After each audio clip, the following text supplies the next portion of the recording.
have we have such a disdain for intangible things. We,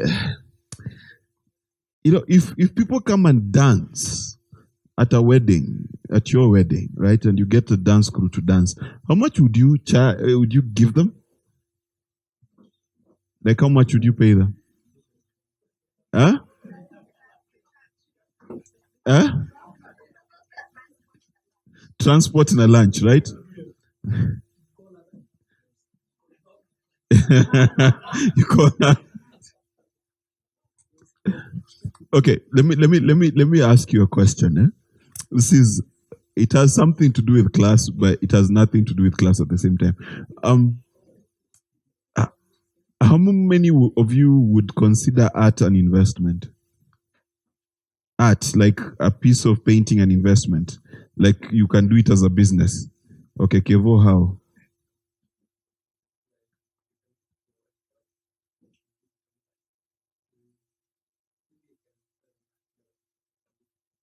Okay, interesting. Somebody else want to give me the idea of how art is a business?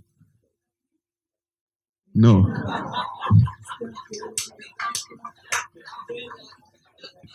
Hey, Ati, what is your second name?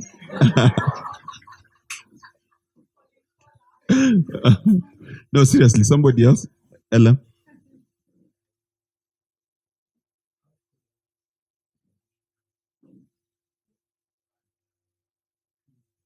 Mm, mm, true. Mm, mm. Okay. Now, the reason I ask that question, and I'll tie it into what we're discussing about later on WhatsApp. Okay. Just allow me to share the link of our umetuma kwa WhatsApp gani? Hey, Bishashe.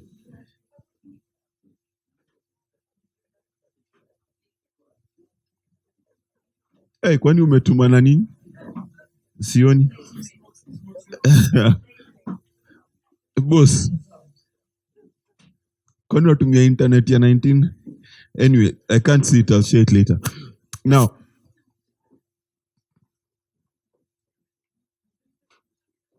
I will tie this in later, but I want you to bear in mind that when you pray to God and you ask for things, so in fact, let me not say pray, because praying and asking is two different things. So when you ask God of things, you are very aware that in heaven there are no things to give. You understand? There is no car in heaven, there is no house in heaven. We know this, right? Right? So, what then does God send down?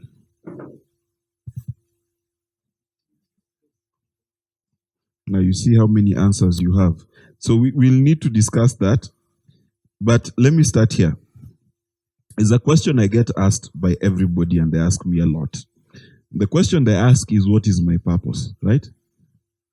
Now, we asked a few weeks ago how many of us know our purpose, so I will not ask again. But I'll give you an idea of what your purpose is. Your purpose is always right in front of you, not in the chair.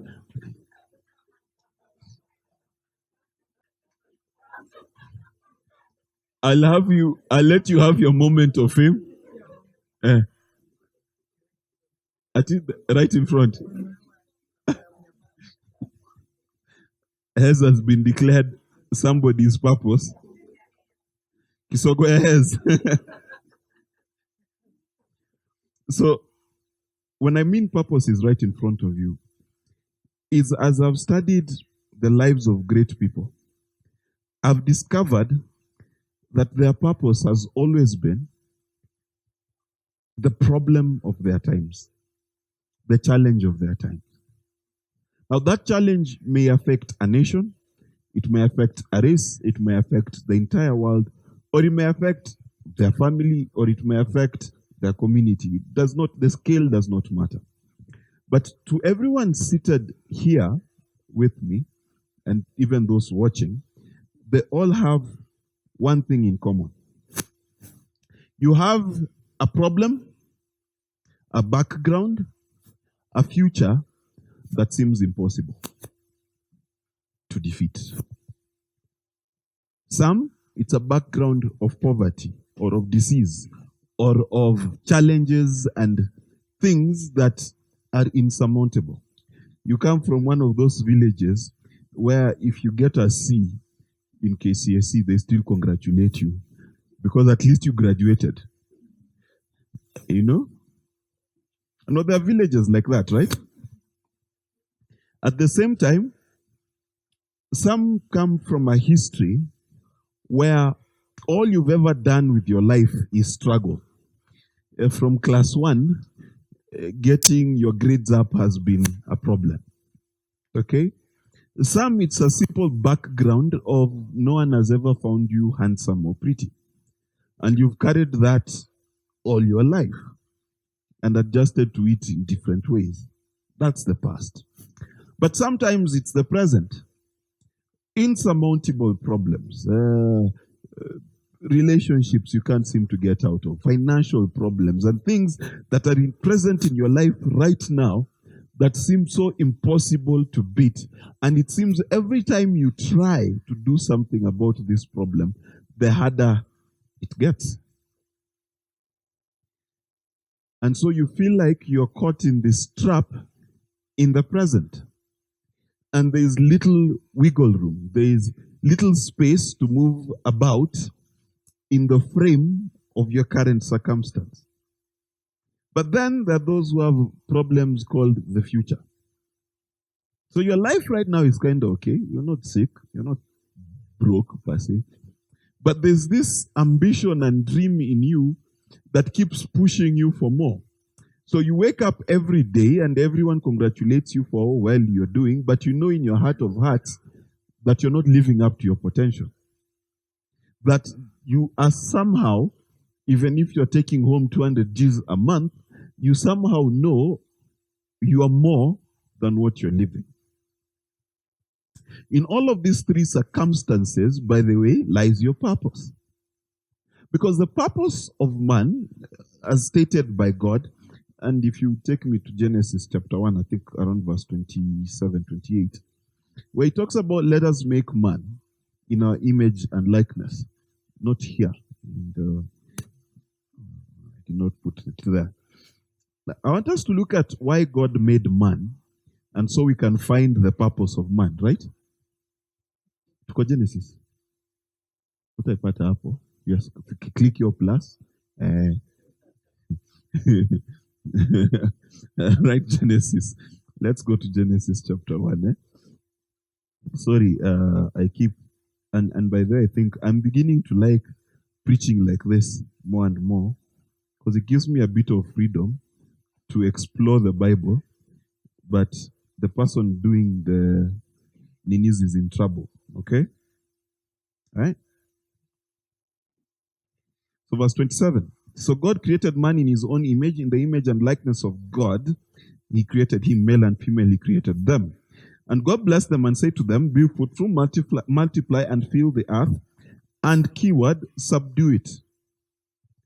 Subdue it. So the purpose of man from the beginning was to subdue the earth, correct? Meaning before that point, God by design made the earth unsubdued. He made the earth wild. Because to subdue is to bring to order, correct?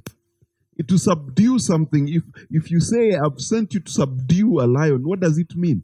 That you cage it, you tame it, you correct? So if God intended for you to subdue the earth, then I put it to you that the earth must present itself to you in an unsubdued format.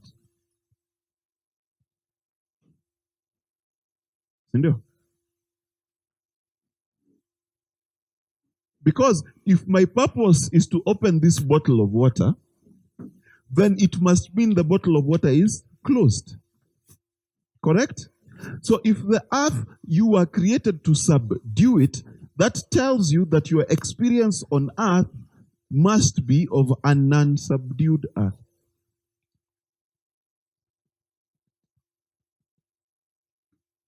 True or false? Now, if you're going to be presented with an unsubdued earth, you have one of two choices. Choice number one is you subdue yourself, or the earth subdues you. Correct? So what do? You adjust to your circumstance. Oh, you know what I mean. You get into a matatu and it is unsubdued, driving recklessly towards town. Right? Or wherever. I'm not talking about your story, but you know, this is how people always think. Right? And instead of telling the driver he's overspeeding, you let the driver subdue you. So you subdue your voice, correct? And you don't speak out. Or you don't do something about it. In that case, the earth has subdued you. Correct? Now, majority of your life, that's what you've done. In other words, this is what you've done. You've said the statement to yourself many times that that is how life is. Maisha inakuanga. Because you have let the unruly earth subdue you. Yeah, it's sort of like, have you ever seen those parents with a spoiled child in the supermarket? And the child is definitely the one in control. You've seen those things. Now, a lot of your experience on earth is based on the earth subduing you. I'll give you a classic example. If you think of the number of people without degrees, without education in Kenya, right? You would say there are very little hope of getting a job, right? Of succeeding, right? But in that same sentence, you forget how many people with degrees don't have jobs. Yet still, how many people without degrees are employing people with degrees? There's something strange that happens with people who graduate high school and campus at the top of their class.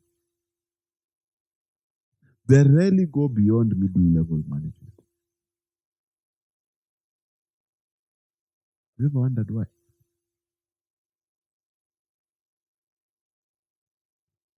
Ushauliza, who is in touch with their high school or campus chopi? Index 1. You're in touch with them. What are they doing now? Emmanuel.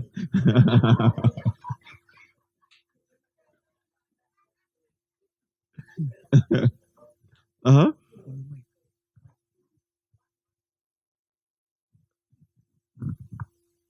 One works at a...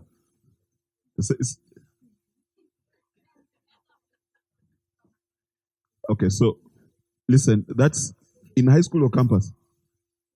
High school. So the top student in high school, in her high school, works at a call center, and the other one in a pharmacy. Don't you find this thing strange? Right? Isn't that strange? I remember the guy who got first class in my engineering class. So first class in engineering. Last I heard of him, he was working at a bank as a teller.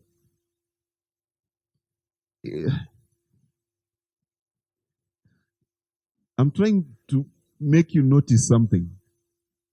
You see, this is what life does. Because of your frame of mind called the world, okay, you were taught that if you have certain talents and skills, you will succeed. Right? So you are taught that if you can read and pass your exams, you will succeed. Or You were told if you work really hard, you will succeed, right? They lied to you. The only way to succeed is to overcome. And that's what a lot of smart people never learned in school. Because they did not have to overcome, because their natural ability kept them going. You understand? But the guy who had a C throughout learned to overcome. Consistently, he had to think that, wait, nimepata C, how am I going home? If you had a mother like mine, that was a death sentence. Right? You understand?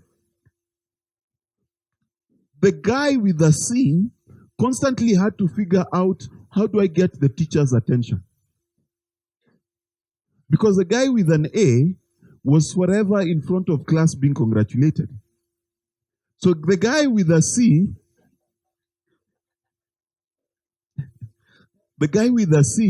had to find how to joke, right? And how to entertain the girls. Hence why he...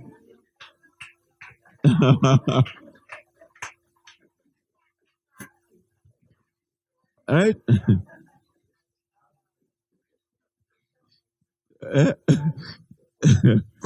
They said you're funny. It's a compliment. So, and you're proving their point. So, let me finish laying my foundation. So the guy with a C either had to learn to bully, he had to learn to be funny, he had to learn to be the best at football so that he could have space in the world, right? Now, if you look at all the successful companies in the world, you'll realize that most of them just know how to do basic things consistently and to overcome challenges, correct? Sindio? Or what does KFC do that is so special that lawyers don't know how to do?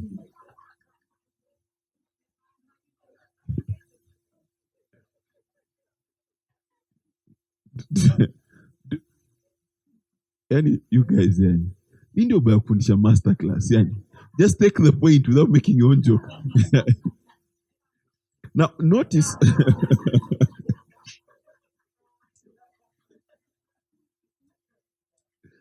Akina urimianga watu wachi class. Because they don't get the jokes at all. So, the point here is that when you depend on natural talent, I'll give you an example. Look at footballers, right? You got very many footballers who are very talented on the pitch. But after they made their millions, they went right into poverty. Why? Because they never learned the skills of an overcomer. They did that which was natural and easy to them. Now, conversely, I want you to consider and think about the people you know to be great. You can start with Jesus, Moses, Mandela. What is the one thing they all have in common?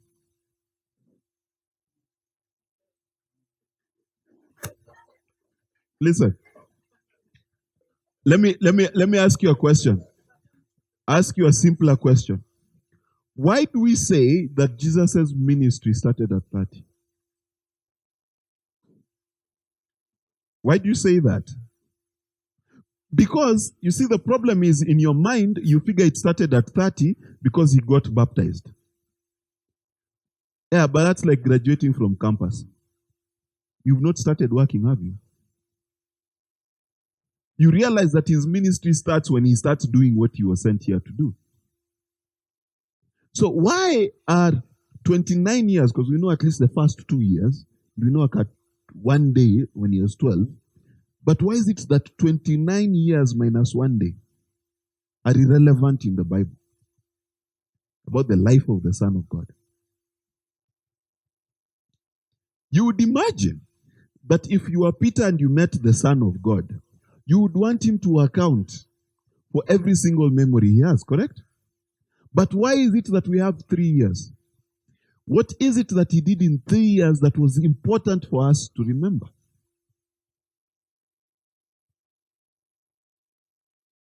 Oh, you never thought about that, did you?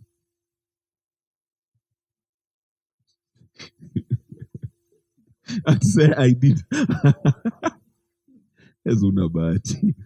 You see, you must understand that every great person you will ever hear about dealt with the issues of his time. It's that simple. Nelson Mandela's issue was apartheid. He didn't have to do much. Just had to sit in prison for 27 years. Yeah, he was there for 27 years. Yeah. You see, this is what I'm trying to say. This thing called purpose and overcoming is the problem that is staring you in the face every day. That's your purpose. It is so simple, it hurts. Now, the problem is when you look at purpose as something else, as something outside of that frame, then you find a lot of Christians waiting for visas. My purpose is in America or Australia. No. Your purpose is never a destination. Your purpose is always with you. And if you go to another country, you will face the same problems. Wait, who's ever lived outside the country for like a year, 2 years? Betty, Nixon. He's currently living. Okay. Nixon, let me ask. Other than the amount of money in your pocket, have you noticed that the problems you faced are roughly the same? In a different country. Where were you? In Arabia, right? Warabuni, Nairobi, same problems, correct? Betty? Same problems, right? Here's the thing.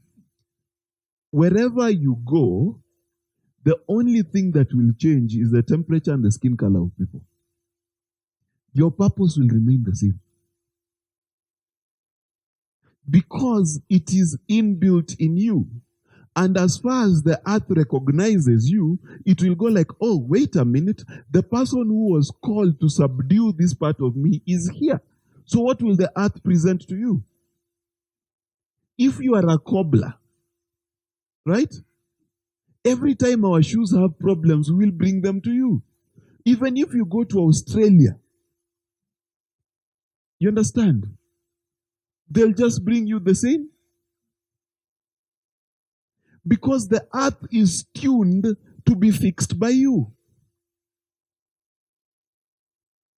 But all you've done around your life is find ways of adjusting and coping. So you've never faced the real you. This is why most of you have plans. Watch if we can next year and invest.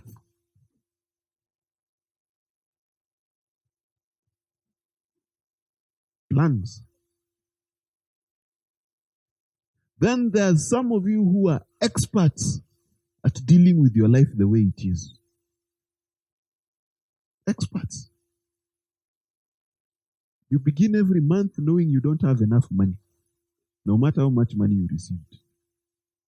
Because unajuanga huku katikati kutokea shida. All of those things, your past, your self-image, you carry them. So to hide them, either you joke too much, drink too much.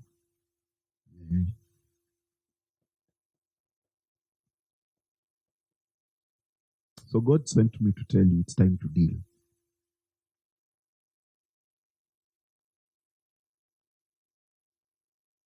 Stop hiding from your past, your present, and your future.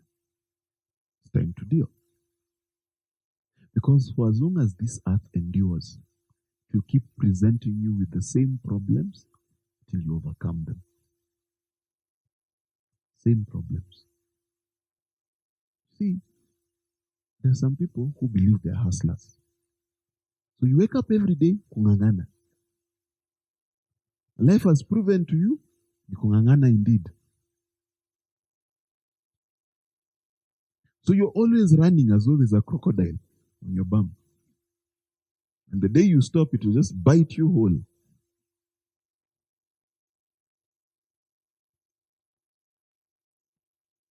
Your purpose is hidden behind you dealing with those things. Some of you, it's baggage you don't want to let go. Umebeba watu, umebeba vitu for years. Not letting go. Shikilia tu. Prove a point.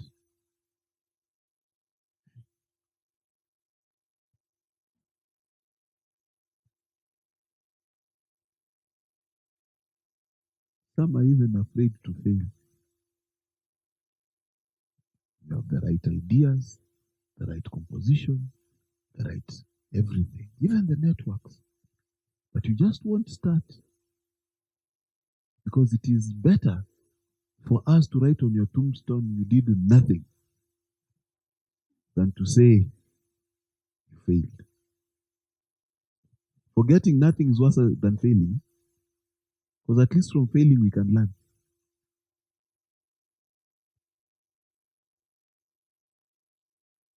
Some are afraid to dream again.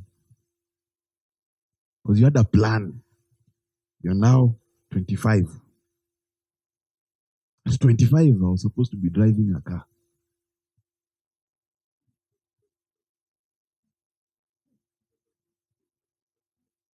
Alafu kwa nduthi.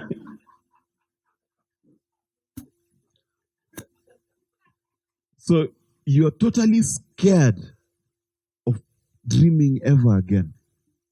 And so you've let life happen to you. Like, so you just wait. Life is just coming at you. Because you don't want to dream again. Now, I know I've taken too long in my introduction. But you need this introduction.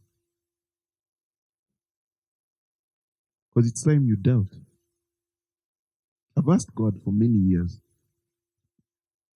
one basic question. How do you make great people of God? There's all these programs. Women of valor, men of valor, mighty men of God. But all I keep meeting is average schmoes. Oh, seriously, if you've been in church long enough, when was the last time you met a spectacular Christian?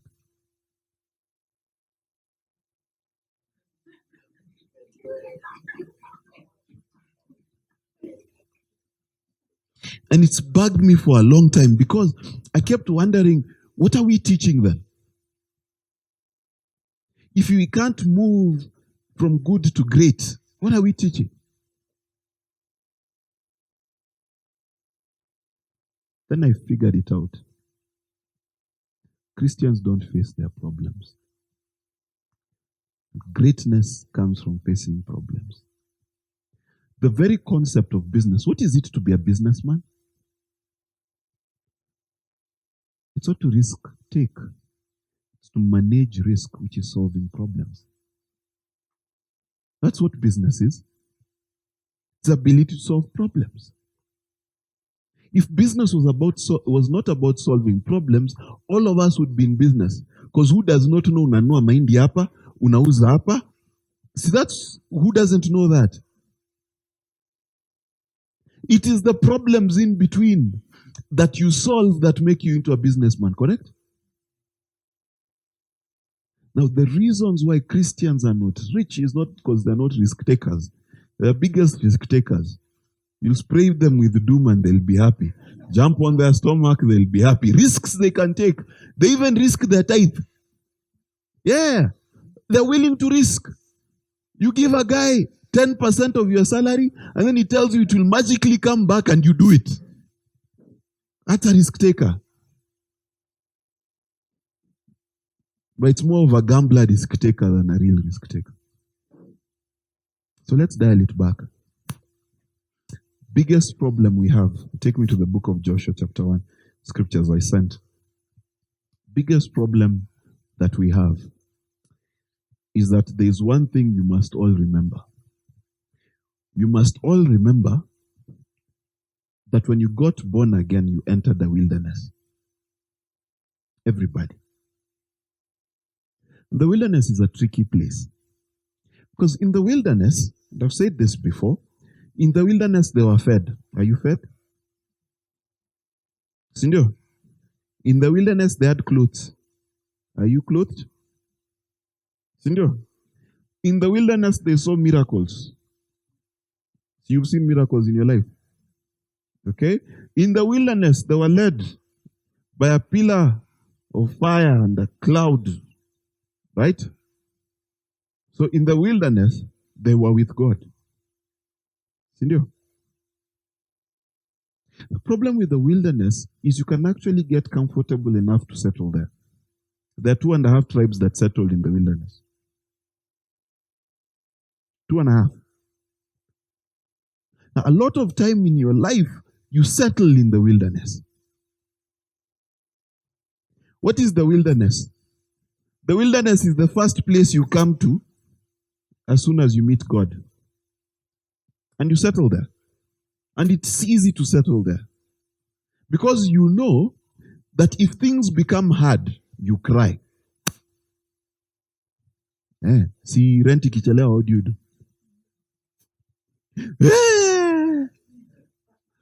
If only you'd left me in Egypt, my mother's house. Right? And then you know God is faithful. He will ignore your tantrum and give you some rent. Correct? And that's how you live. Hey.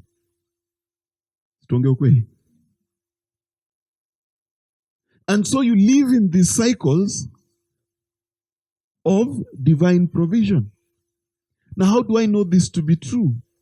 Because 80% of Nairobi, 80% is food insecure. Telling you that most Nairobians, they do not know what they'll eat tomorrow. Sindio? Okay. The truth is also true of you. That if you do not have enough resource in your life to be able to be sure about the next season, you're living in manna.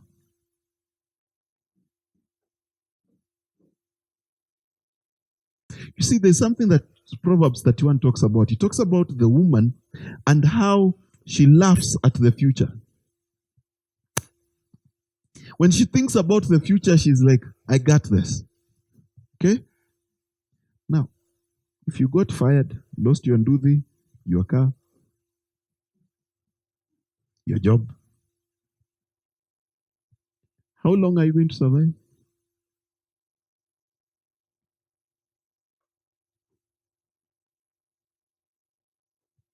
Manna people. I want to just explain to you where you are.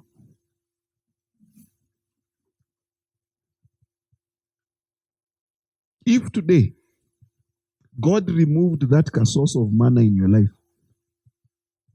where will you be?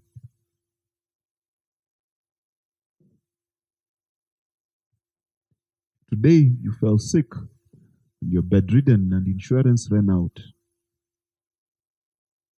How long will you survive? Now, of course, you feel like this is not your fault. You were born in a poor family. There was no silver spoon in your mouth. Therefore, ini kawaida. After all, it's 80% of Kenyans, right? So you are one among. So why did you get saved? Why you are chosen people? Why you are royal priesthood? If tomorrow scares you. Now, I know you are thinking and you're saying, but Mark, God said we should trust him. Yes, indeed, he said we should trust him about everything, about our provision, correct? But he is also the one who said that for as long as the earth endures, there shall be seed time and And we know that the moment the children of Israel got into the promised land, God expects them to eat of the fruit of the land, correct? So there's a process to your provision. Are we together? So we must leave the wilderness. Take me to the scriptures. Start with Joshua. To show you a few things. Hey, Manatu HDMI, searching all sources. Okay. The scriptures I sent. What's going on? Okay. Let me work with what I sent because tunapotezana.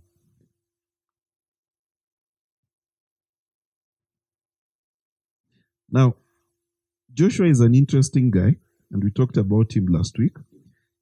And I want in 1 hour to go through all of these things.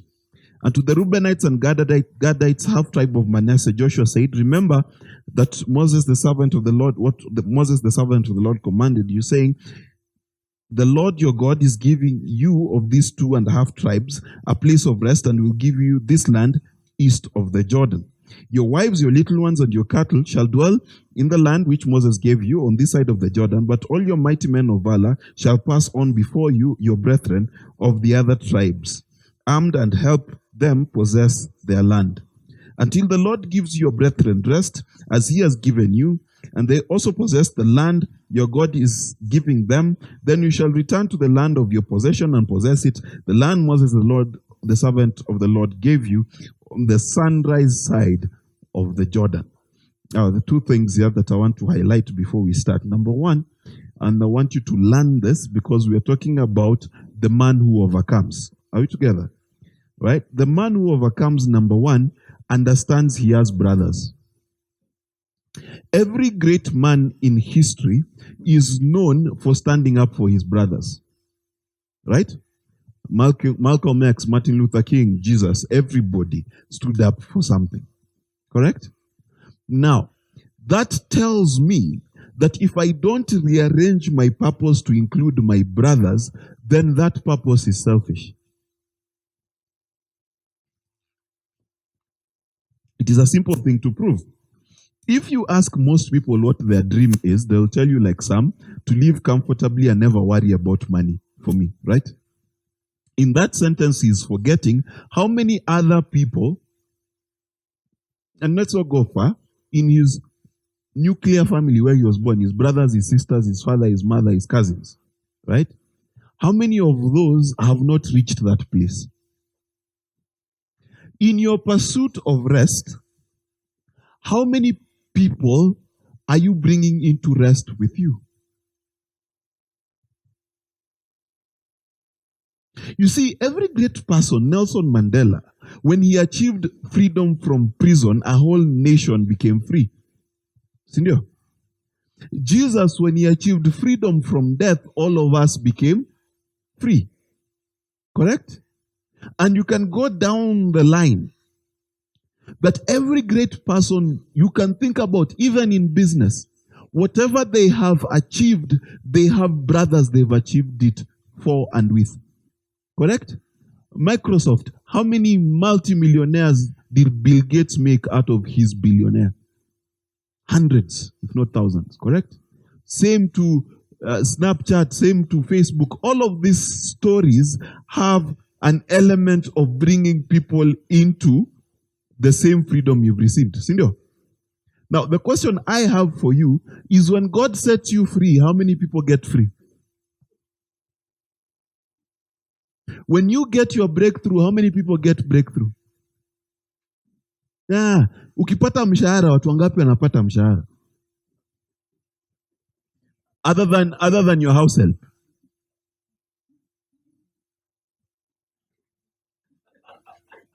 Fuliza. Multibet. Are you understanding why your frame is different?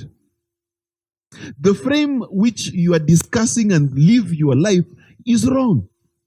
Because even when you do the Lord's Prayer, it begins what? Our Father. But you, when you pray,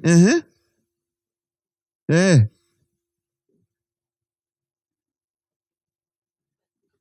Think about it. If you consider the problems in your life and how many of those problems that you're solving are just about you, just about your convenience. How many of your plans of your future are just about where you live and how the compound will be nice? How many of your brothers do you carry with you? Before you start beginning this journey of living the wilderness, because one of the key principles of living the wilderness is brotherliness. Because a lot of us are willing to settle east of the Jordan. It's very easy to settle east of the Jordan. Because you see, this is what happens. Let me tell you how the devil gets you to settle east of the Jordan. You finish Campo, you come to Nairobi. Life ni ngumu. So what you learn is to hustle for your. Then the first job you get, you teach yourself to buy things for and to make yourself, because haukuanga na TV, sasa uko na TV. Si ndio? Uko nakula once a day, sasa unakula thrice a day. Si ndio? And all that activity is about. That is the reason there are no great people in church.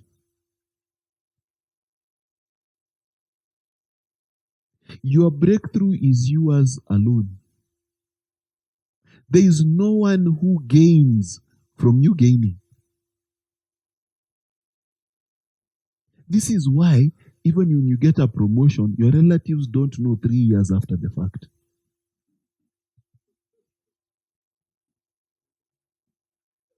Atuaneza kuroga. Sasa you are blessed and you're afraid of being cast. That makes a lot of sense. But you understand that the amount of money in your pocket has increased and your generosity never did.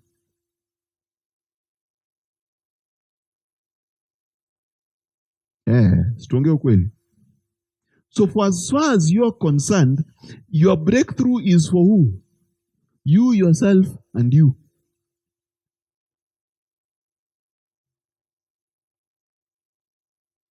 So there are two things that must change before you even begin thinking greatness. Number one, you must be the kind of person who's willing to face challenges.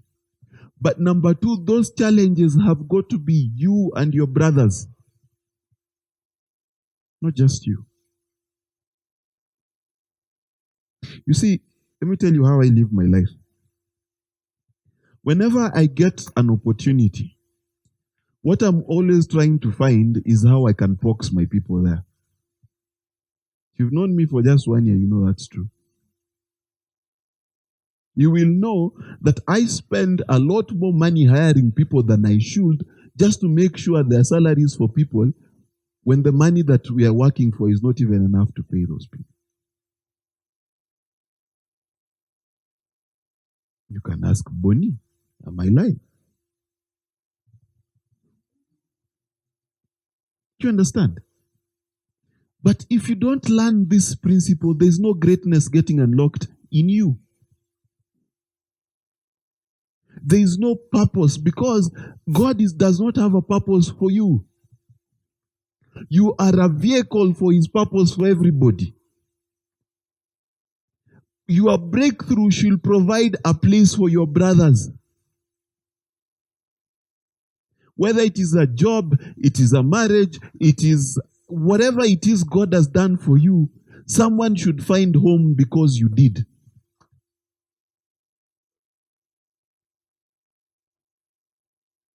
Most of the time, the only thing we find because God did something in your life is a crappy testimony.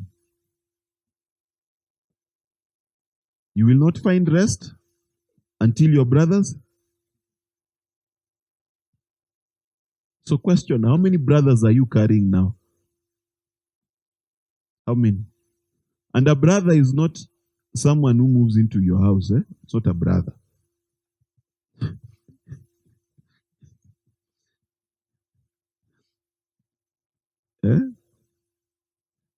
There are people who just feed people for no reason. That's not what I'm talking about. I'm talking about bringing someone into the same dignity and posture that you have. Do you understand? I'm not talking about a feeding program. That's charity. I'm talking about, I have become king, you've become minister. Do you understand? Daniel did this. You remember when Daniel answered the king's problem, right? And he tells him, Daniel, I'm going to give you a promotion, correct? And then Daniel, no. He says, no, please give Shadrach, Meshach, and Abednego this promotion instead, correct? Now my question is, how many of you would dare do that? No, let's check your generosity. Umeenda mahali. Umeambiwa kuna job. Job inalipa 1 million a month. Sindio? How many of you will say, no, instead of giving me the job, I know 3 people in masterclass you can give this job to.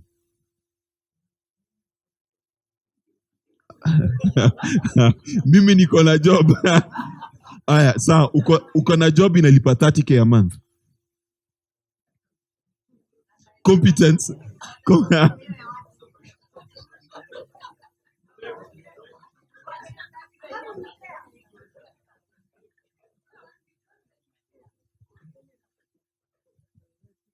Ati unachukua job ya 1 million, alafu you share all of it or part of it.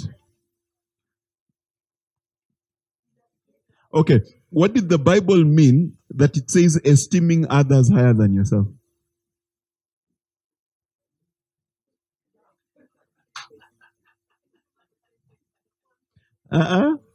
Listen. Listen, guys, esteeming others greater than, better than? Okay. So what did it mean? You see, the problem with a Christian is you thought it's a thinking process. So I just say, I think you're better than me. But nikipata tende ya nduthi, I am immediately better than?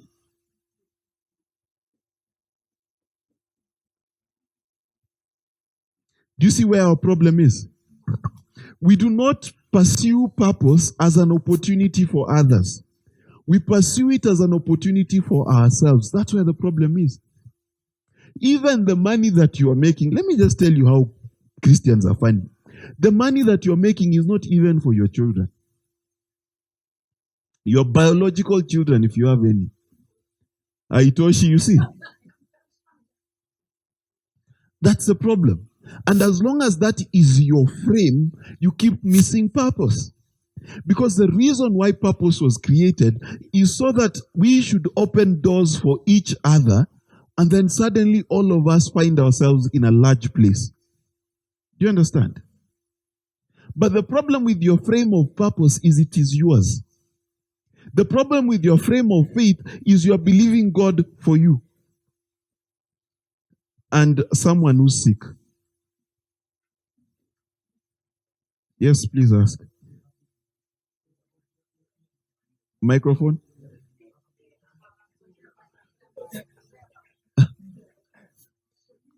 I'll take that opportunity to take some water. Are we together, guys? I'm asking pertinent questions. Okay. Mm-hmm. So I was going to ask, is there any truth in you give of your abundance or of what you produce? Because no. it's hold on. Try to hold on. Because you can't give that which you do not have, and there is a danger of transferring instead of producing fruit. That is my argument point. So okay, now let's deal. You give according to need. You don't give according to what you have, because clearly we all know we have nothing. Now, what do you have? It all belongs to God first, right? Right? So let's understand. When you are giving a gift, your tithe, your offering, you give from your increase. Right?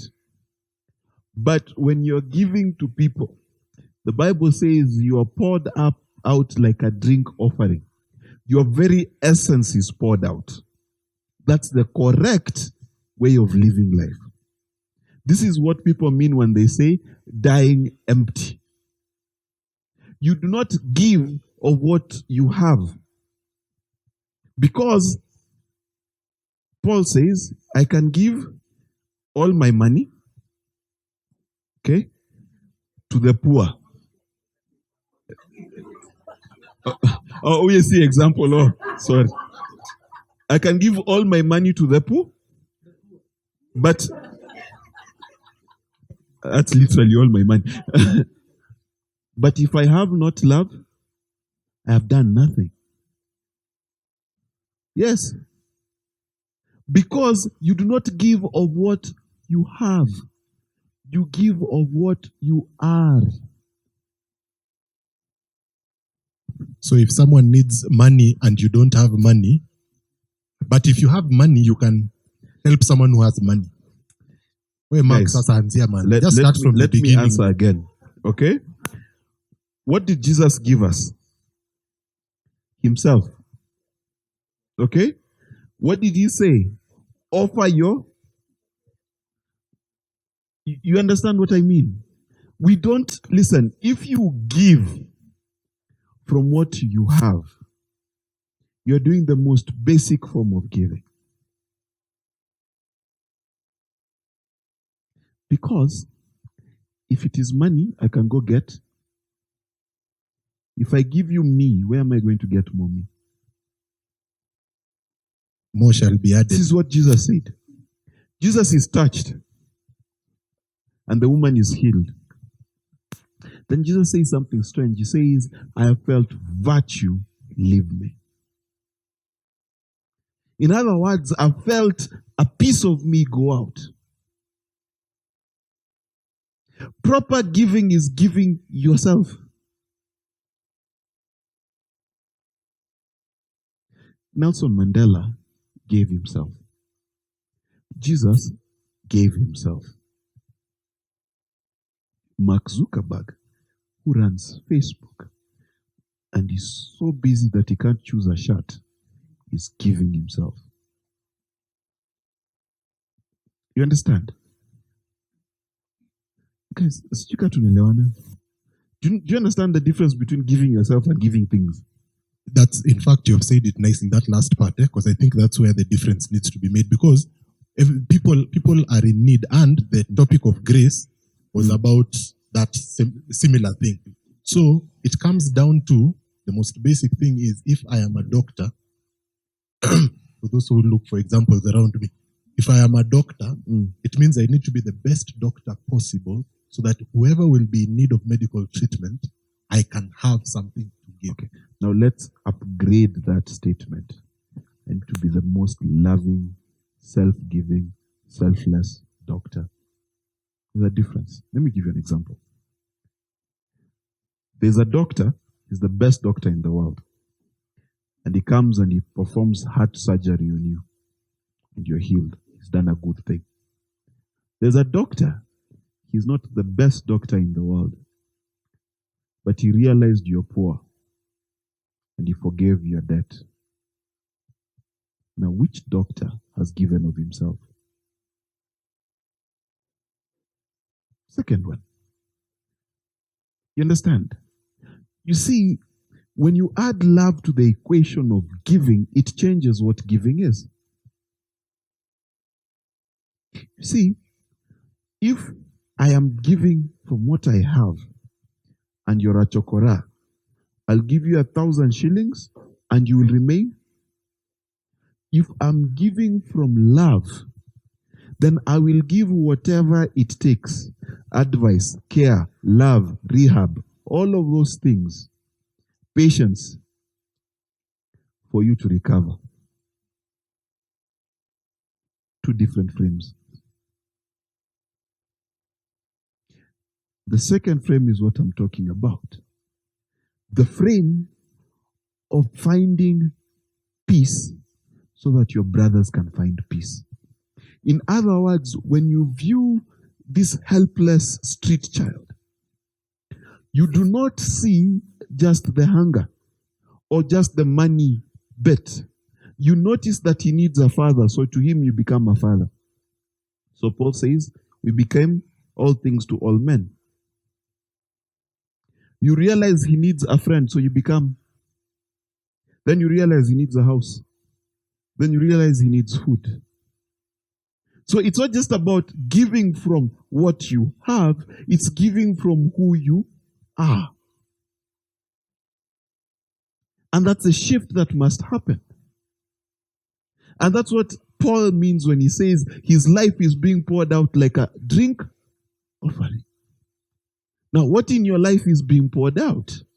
Because a lot of the time, what is being poured out is simply your resources, which we must congratulate you. It is generosity, no doubt.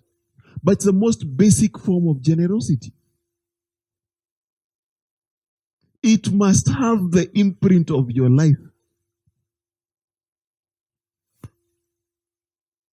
Because love insists, it insists that if you are to love me, you must of necessity love me with your life,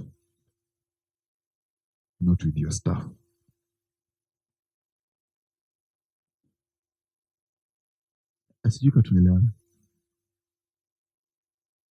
And if you look at it in that frame, you'll realize other than wife, husband, and children, that is a love you've not experienced, mostly in this world.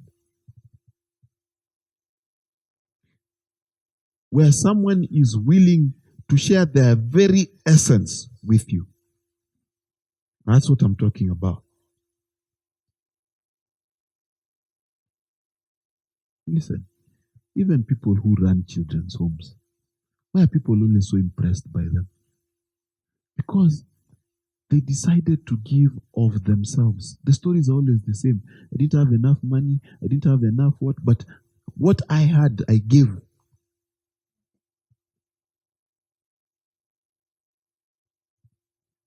How many of us are like that? So generosity is not the generosity of 10%. That doctrine is so far behind. You need to upgrade. Where you need to be now is a person who knows how to give of themselves.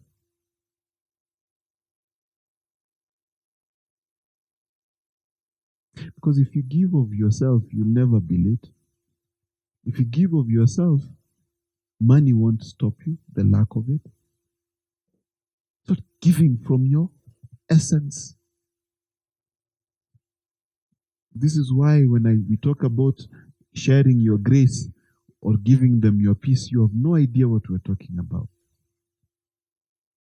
Because you don't know how to share what God has invested in you inside. It says the good man brings out of the store of his heart good things. Out of the store of his. Now, the problem is your heart is full of you. It's nothing to bring out. So out of the abundance of your heart, you must find what? Good things to bring out. So my question to you is this, that do you know how to give beyond things? Do you know how to give yourself? Because if Nelson Mandela didn't give himself, if the Mau Mau fighters did not give themselves, if any hero didn't give of themselves, if Tony Stark,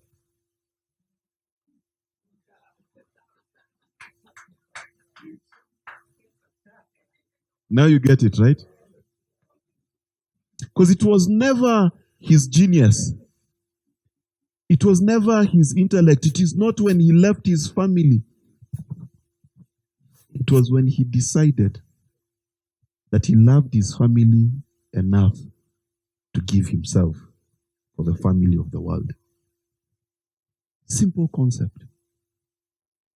It's a good concept to watch. It's a concept we don't live.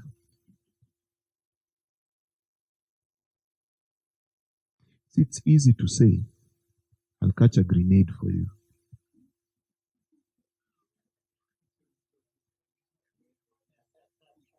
It's easy.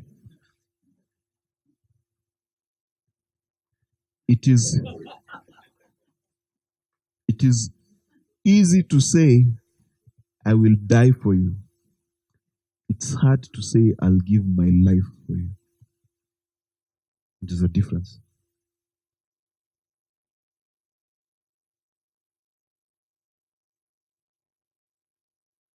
Because at the end of the day, the reason why this faith thing doesn't work for people is because if you read the life of Jesus, it says, and Jesus, moved by empathy, healed, he fed. You understand? Keep reading that thing throughout. That he wanted to give from in here. But your frame is you want to give of excess, you want to give of resource. God asks you to give of you. And that of you, when you give it, it opens doors for people. Are we together? If you look at your life, you realize you spent time in school for you, got a job for you, did everything for you, then prayed for greatness. Does not work.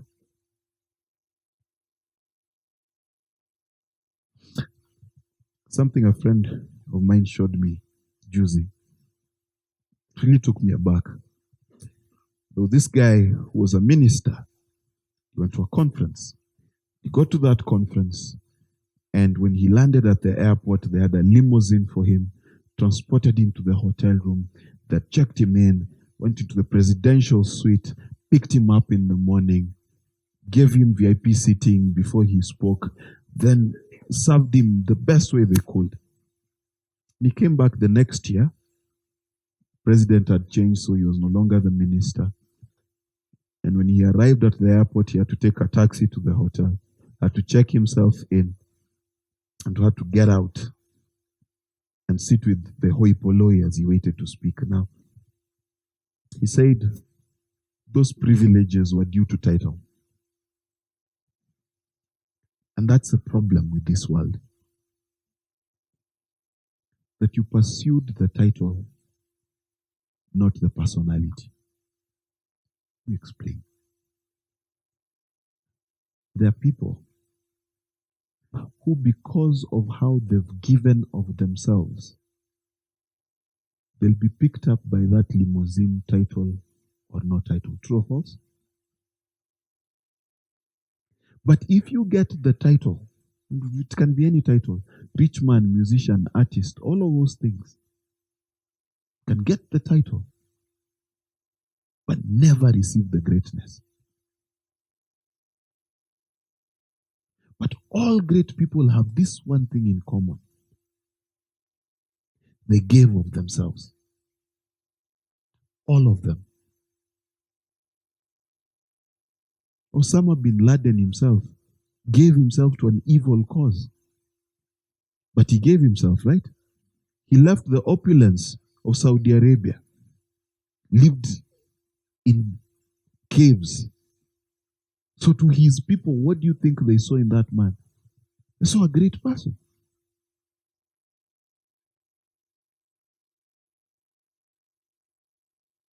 So if you're not the kind of person to create space for your brothers, forget this journey. Just telling you for free, forget it. This journey is for people who are willing to give their life for their brothers.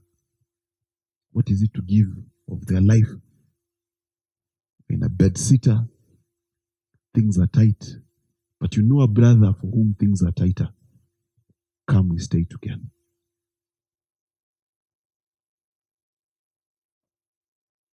You have a salary that's meager, but you know of a brother who's not even eating. You're like, you know what?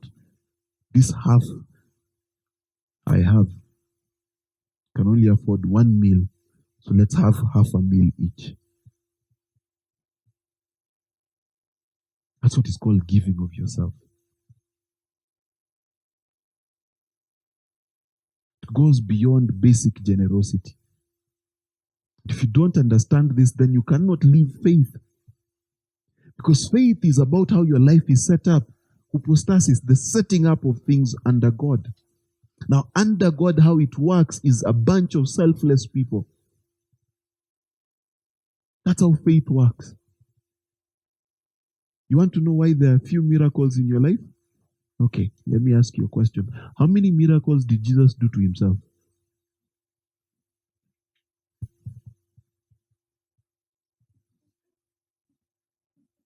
He did not resurrect himself. Right? Every miracle Jesus did was for others. Now, the problem with you is there are no others in your life. Which others are there? Just you. Then you're praying, let's chant down Jericho wall. You're not ready. Okay? Can I show you a few more principles? Have I injured you?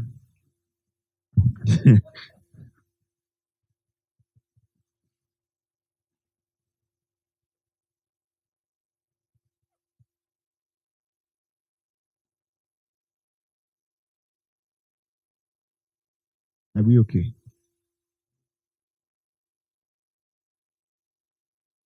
Because your Christian walk is completely dead if you have no people to die for. Do you hear what I just said?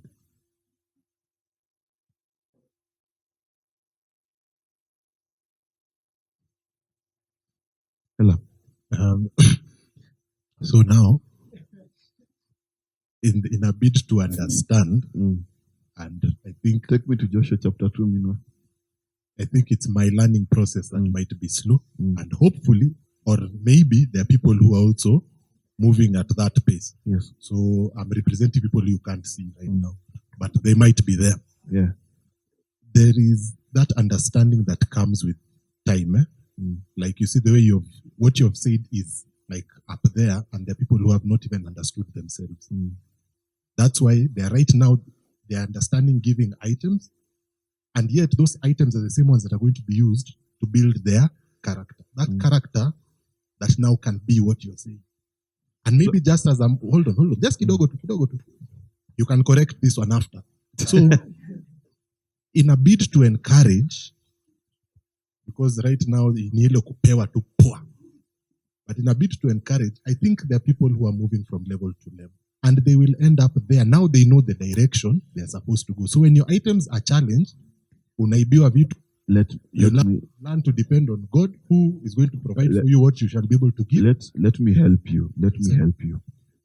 In case you're struggling with this message, kuna mtu anaitwa Pastor Caro. Kazi yake masterclass ni kucomfort. Sawa. Sasa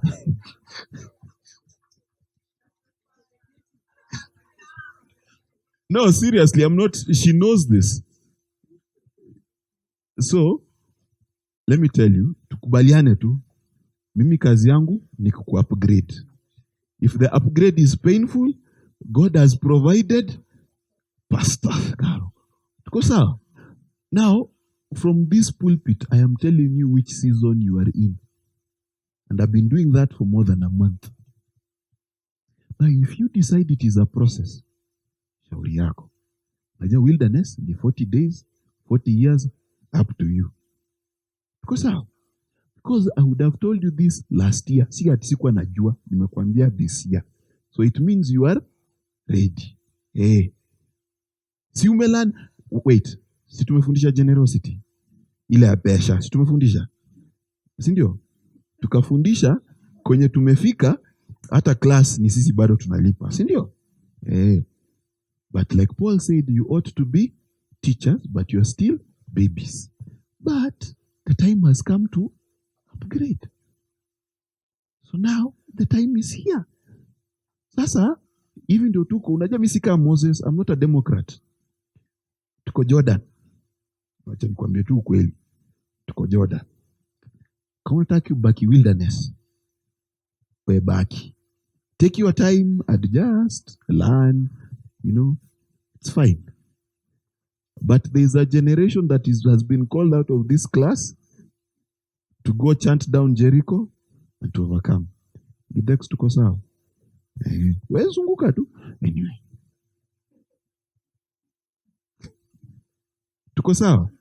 So this thing of sijui it's a process, it is a what? My dear, I have been standing in front of you for 1 year, 2 years, 3 years. Bado nataka ikuwe process. Aya. Let me tell you the process you shall go through next. Joshua chapter 2. This is, unataka process? Let me tell you the process.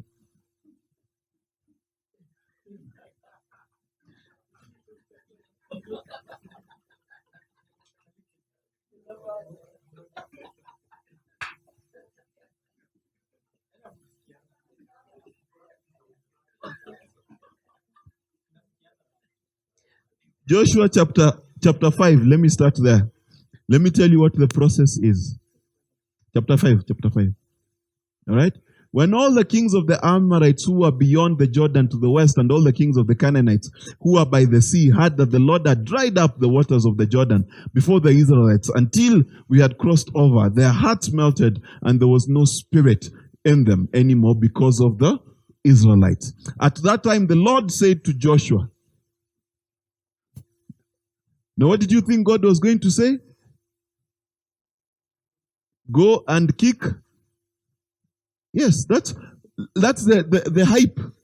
These guys are scared of you. You just crossed the Jordan. It's time to go to. Yes. But this is what God says. Make knives of flint and circumcise this new generation of Israelites.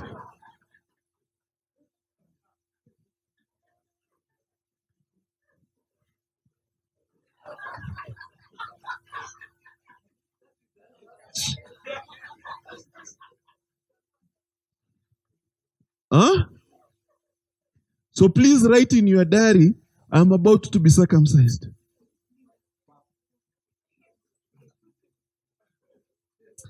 Now notice, what are the knives made of? The knives are made of flint. Please Google a flint knife, show them. I want you to show you how you'll be circumcised.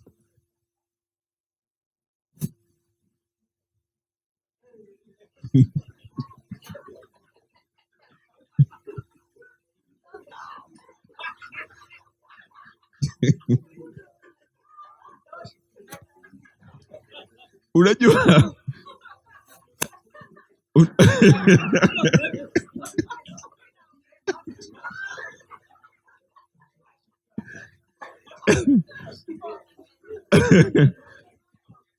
You know, the problem with reading the Bible like you know it is, I'm sure that's not the knife you thought, eh?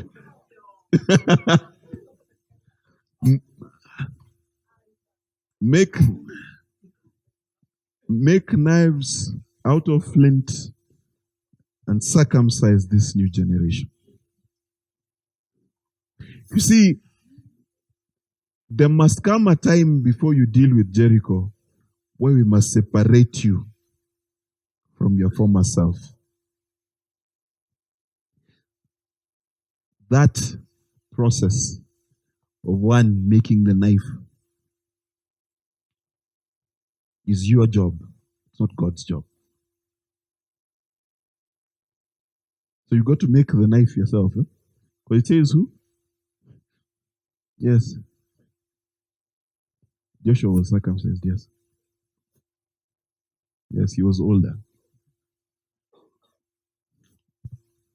Make knives. Out of what? Out of rock. Let me explain. What is the rock of ages? So the rock also represents the word. So what must it do? It must cut you. So you want to process circumcision. But I'm serious. You know, you guys think I'm joking. This is how I speak prophetically. You guys think I'm serious. It shall be cut off one way.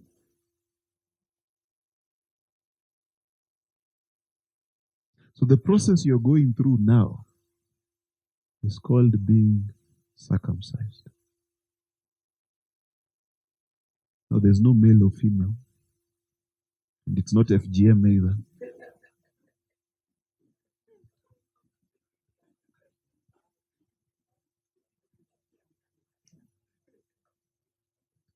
Tumekubaliana process? You must be circumcised. You must be separated from the old man. You must become so different from who you used to be. And that process is painful. What circumcision talks about is before you didn't belong to God, now you do. That's why it was done at 8 days old. It was not done because of maturity, as we do it in Africa. It was done to show belonging to a covenant. It was done to represent a new man. So the process God is taking you through now is to circumcise so that the old man can die.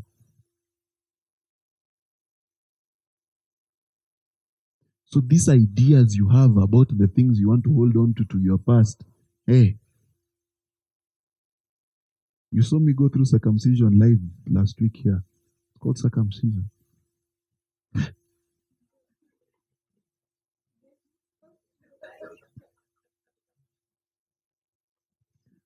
Do you understand? So just as you think God is preparing you for breakthrough,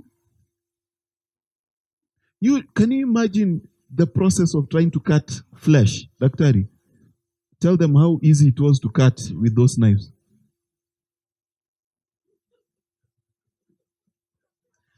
Listen, let me give you advice. Elam and those people who think it's a process. The faster you get circumcised, the better.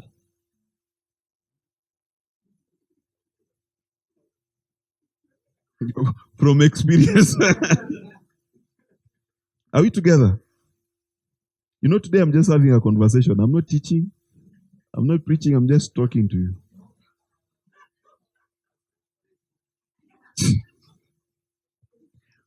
No, for real. Circumcision includes pain, correct? It includes submitting the most sensitive parts of your life. Listen. What it means is you must submit the most sensitive, delicate, painful parts of your life for God to cut.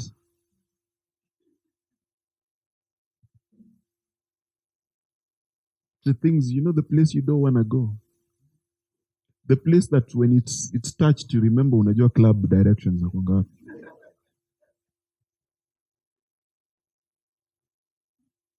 That is what God is coming for.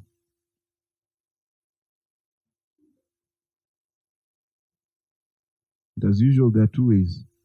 You fall on the rock, or the rock falls on you. Either way, there is breakage. Choose how. Typically, just fall on the rock, it's better. Nakujibu swali yako?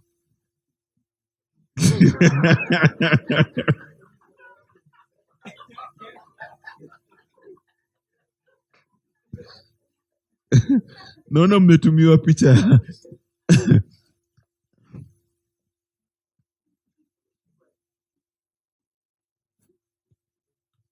Now, understand God must circumcise you. What is going on? Now take me back to Joshua chapter 2. Tuko sawa?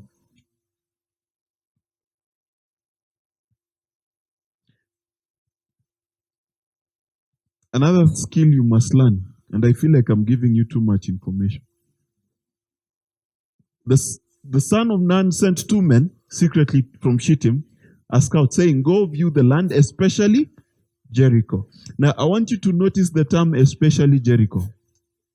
Especially? Now, this is strange because there are these key differences between how Moses did this and how Joshua is doing it. First, Moses sent 12 people publicly, chosen by the people. He chose opinion leaders. Dangerous move. Why is it a dangerous move? Because you have to be careful who you select to tell you about your future. You have to choose carefully who you select to tell you about your future. Because if you select the wrong people to go into tomorrow and tell you how it will be, they'll come back and tell you are a grasshopper. They'll come back and tell you that thing you want to do cannot be done. They'll come back and tell you you're mad. If Linda was to consult some people concerning her business, utamwambia Linda, unataka kuingia cleaning business. Niache nikwambie. Unajua kuna dem alibuy washing machine, akabuy vacuum pump, na babake alikuwa mdosi, akashindwa. Sasa yeye. You understand? Watu huko nje wako na connection. Huko na watu wako na cleaning company wanakuanga mabeshte na CEO hivi. Right? You need to be very careful who you choose to come and tell you about your. You have to be careful. Because a lot of the time, 99% of the time, if you send out 12 spies, 10 will come back and tell you it can't be done. And even in your life today as we speak, how many things have you not done because you sent the wrong spies? Hata ukatia tu dem.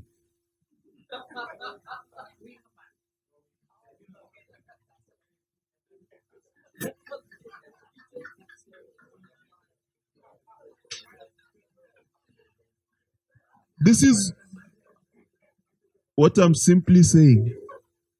Check and see who's the prophet in your ear. Who is the prophet in your ear?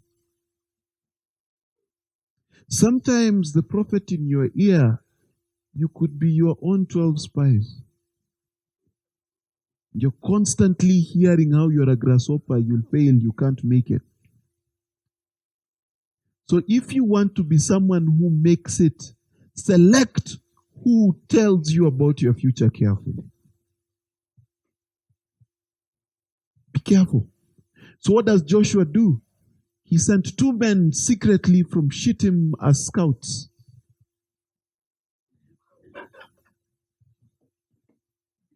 Hey, you guys, Yani. You need Jesus. He sent 2 men secretly. What does that tell you? It was not a popularity contest. Number 1. Are you together? Number 2, the fact that he had to select meant that he had to choose for himself who is going to come back and tell him about this place. Right?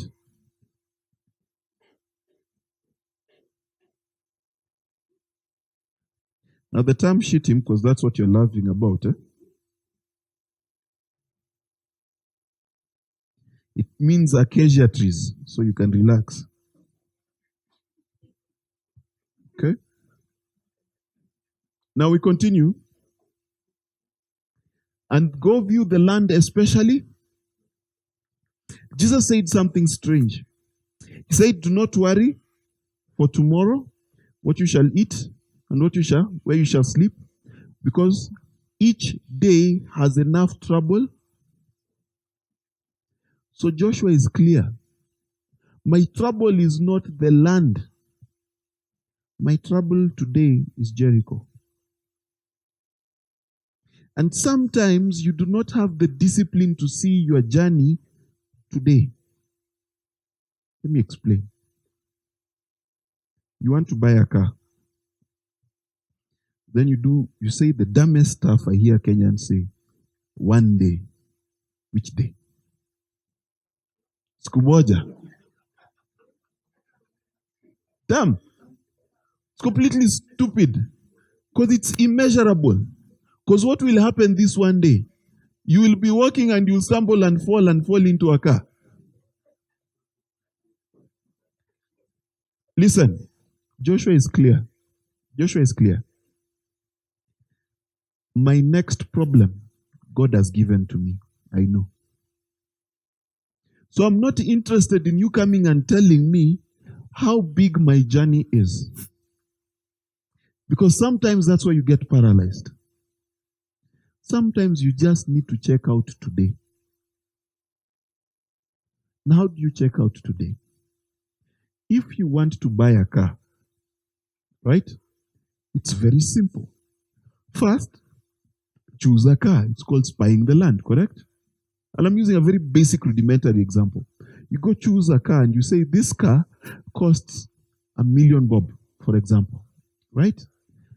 Then you break down how you can buy the car or how you can get the car. I'll get someone to give me a gift of a car. It's a possibility. I will pay for it, hire purchase possibility, right? I'll go to the bank, I'll pay for it, correct? I will save and pay for it, right? Or I have enough money, I'll go pay cash, right? All of those are viable ways of buying the car, right? That is called spying the land. You want to be an MP, member of parliament, right? Okay. I'm giving examples. You have to be able to determine your path, correct? Sindio? But you start at a place called today. Now, what do you do today? If you're going to buy that car and your plan is saving and you have 20 shillings, the most reasonable thing you're going to do is take 10 shillings, buy chapati madondo. Or chapati marashi, that's what it used to be called, eh? Chapati marashi ni chapati wanachukua alafu they pass it over the soup quickly.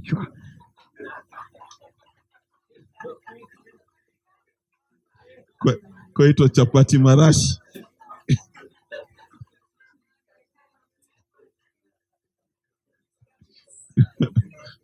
Right? But I never used to eat in, I just know these stories. So, and you take that 10 shillings and you save it towards your car. You understand? Because your approach is saving. It does not matter whether you have $500,000 to save or 10 shillings to save. What you do is what you have. You put it in the plan you've made. And that's what is called spying just Jericho. So what you do is you take your dream from wherever far it is and bring it to now and ask yourself, what can I do now to achieve it tomorrow? Based on your plan. Because remember, this land has been given to him, correct? So does it make sense to you to spy it? You'd think not. But you see, God is a partner with you.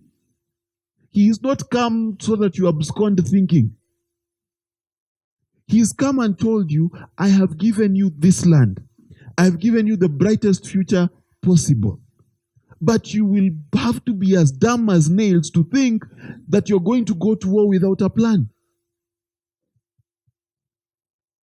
So you must learn to spy. And then when you spy just enough for today. What can I do today to get me where I'm going?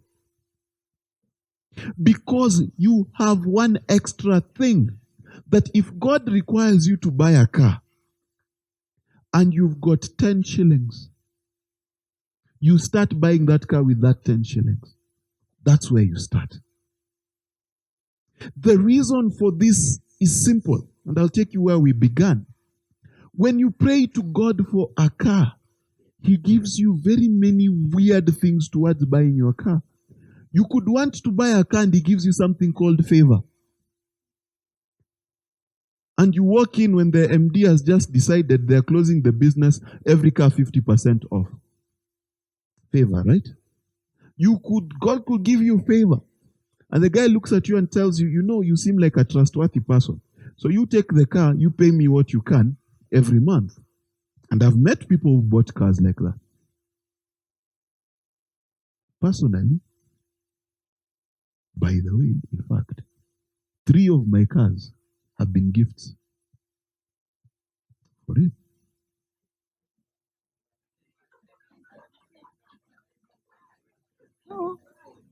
No, but you're asking me how. I'm telling you how. You're not listening. Because you can pray, God gives you favor. You can pray, God gives you power to make wealth. And so what happens is you want a car, but suddenly business opportunities blow up and you're able to buy a car. You understand? You can pray and God gives you peace. What is peace?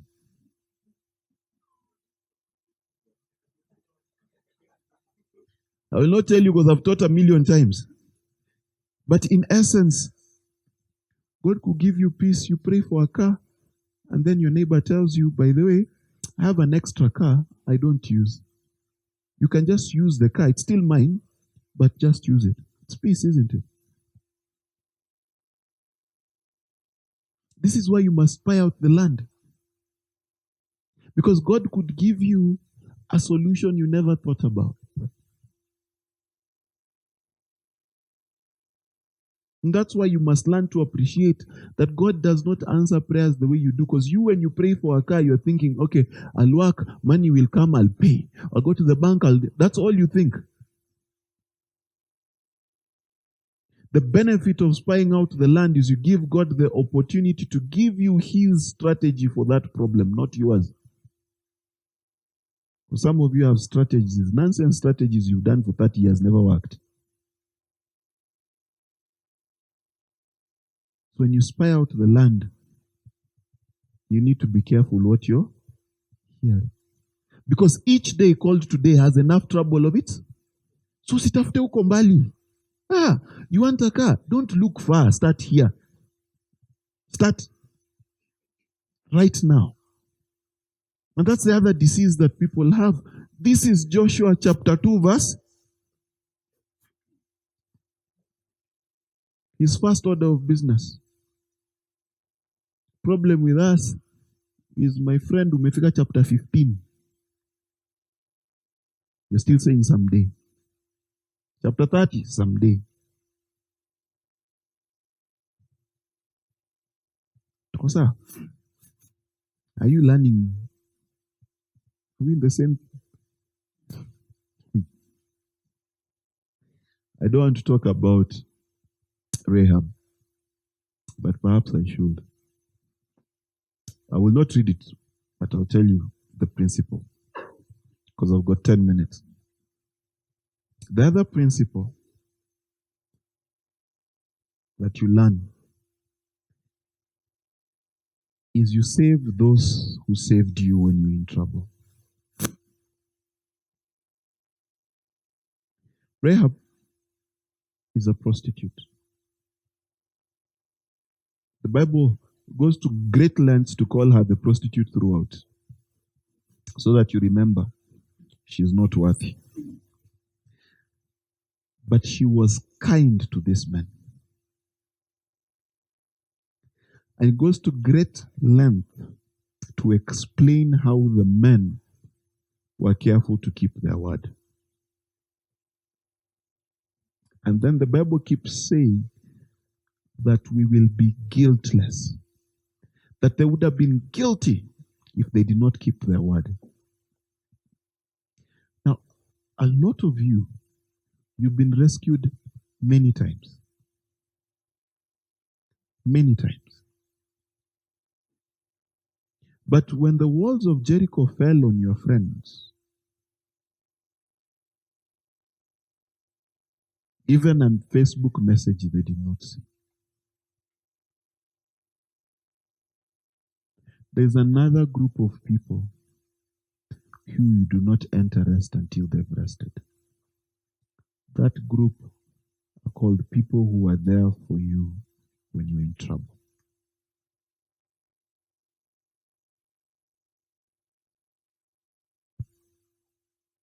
This is the other problem with the church.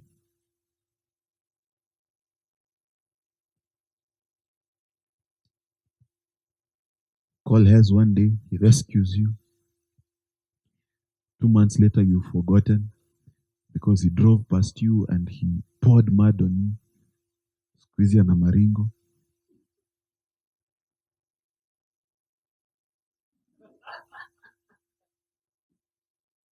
Which kind of people make it into the promised land? Kind of people who never let generosity go unpaid.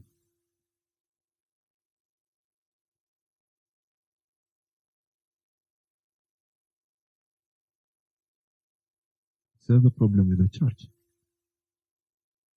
I'm telling you, I'm a preacher. You can rescue people from the fires of hell.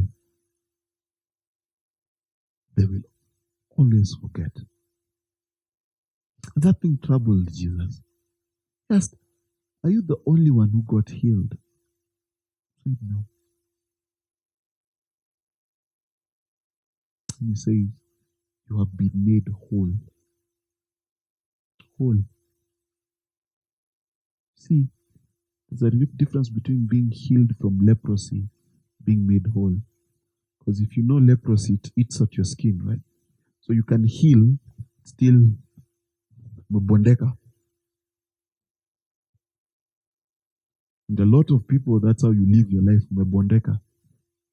Because you met someone, they healed you.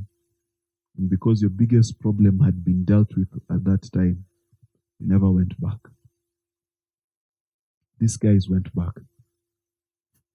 They went back to make sure the promise they'd made had been kept.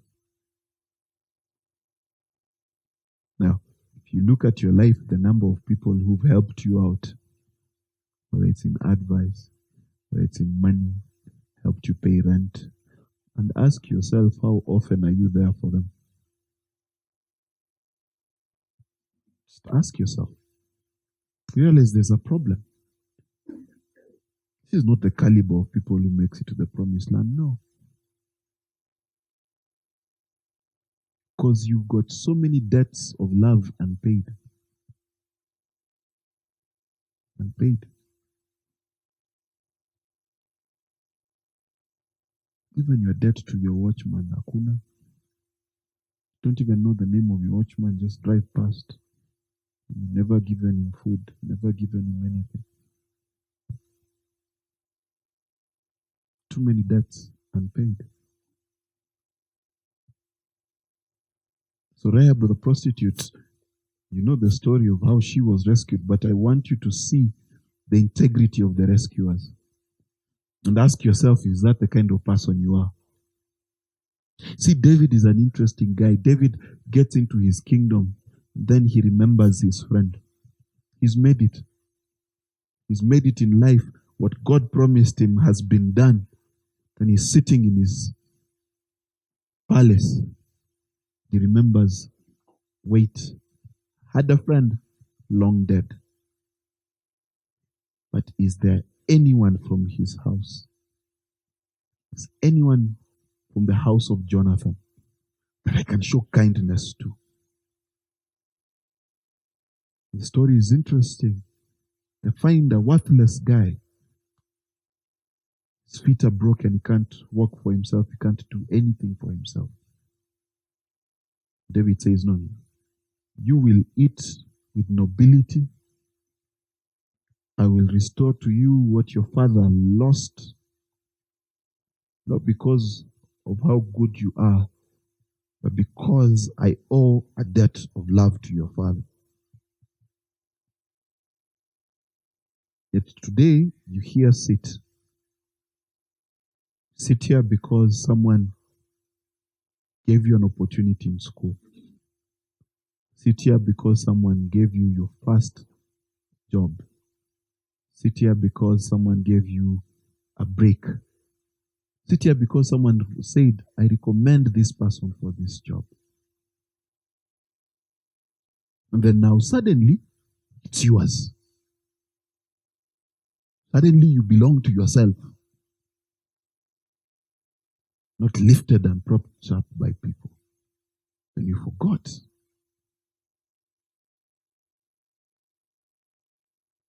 Forgot that you owe these guys a debt. That's why there's trouble in your life. Trouble in your life because kuna madeni nyingi. Unpaid.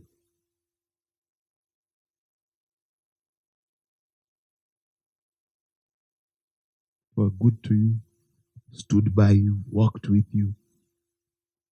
Don't remember that. When you're crying, they held you. When no one wanted to talk to you, they stood by you. Now, you're okay. Hey.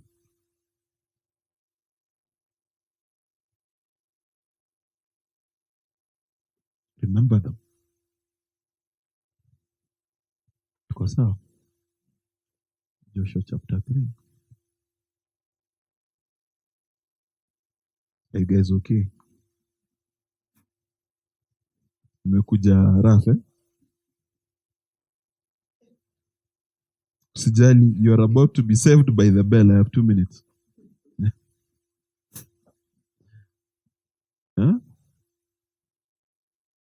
Joshua chapter 4, it's fine. I skipped 3 on purpose. Chapter 4. Now this is something else. I'll end here, sindio? Maumiza sana. And Joshua said to them, pass over before the ark of the Lord your God in the midst of the Jordan. Take up every man of you a stone on his shoulder, as is the number of the tribes of the Israelites. That this may be a sign among you when your children ask in time to come, what do these stones mean to you? Then you shall tell that the waters of the Jordan were cut off before the ark of the covenant of the Lord when it passed over the Jordan. To the waters of the Jordan were cut off. So these stones shall be to the Israelites a memorial forever. And the Israelites did as Joshua commanded and took 12 stones out of the midst of the Jordan, according to the number of the tribes of the Israelites, as the Lord told Joshua, and carried them over with them to the place where they lodged, and they laid them down there. Now, there is a popular thing in Kenya where we ask, what has the government done for us? And it's quite popular, and I used to do it until I met an old man who came to my show, The Dive. And I've never felt so rebuked in my own show. I felt so embarrassed, and he said, you know, you can count your blessings or count your curses. Otherwise, and either way, it will still surprise you. It will still surprise you. Now, it's easy to talk about government because Kenyans who use Ngong Road will tell you what is the government doing. This government is useless. They're on Ngong Road being built as we speak. That's fine. But there's a little thing that we do a lot concerning what God has done for us. And how many times He's given you safe passage through your issues in life? Safe passage. That something could have destroyed you, it could have gone horribly bad, but He just gave you safe passage. You know, you didn't get Jericho quite yet. Didn't become rich yet, but He just allowed you to pass. That He allowed you to get here. And the biggest problem that we don't have in our lives is we do not know how to build monuments for the things God has done that we think are mundane.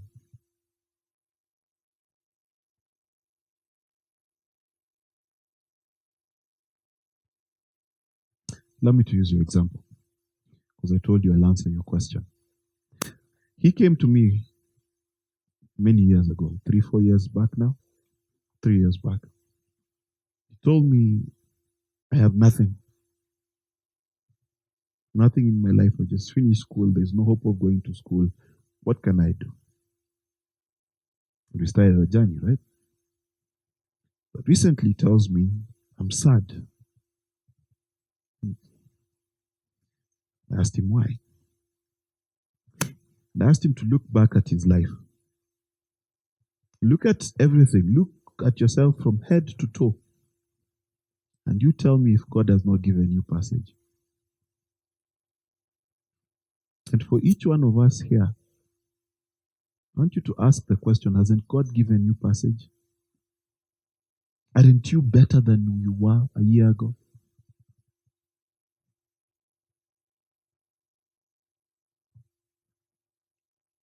You may be even in hard circumstances now, but you realize those circumstances are not as hard as they used to be. Right? My question to you is, where is your monument? Where is your look at what the Lord has done? Where is it? Because one of the things that we do not know how to do, I realize, is we do not know how to see what God is doing. And sometimes it just goes unnoticed. Because sometimes he does the most simple things. You're able to buy one shirt and the next shirt, and suddenly not all your shirts are torn and you didn't notice. You used to be alone, had no friends. Now you've got friends. Used to be shy, couldn't talk. We know God. And now you're bold. You had no work to do. You had no opportunities. And now you've got some opportunities.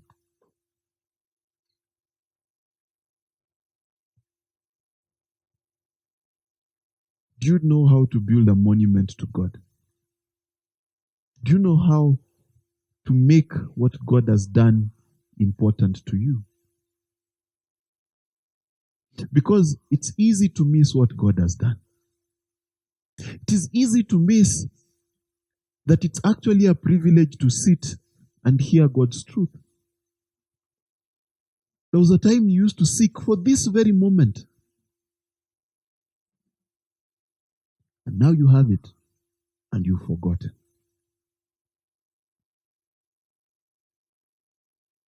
There's a time you used to dream about the life you have now.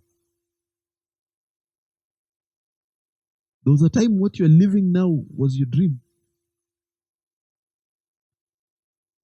You've forgotten.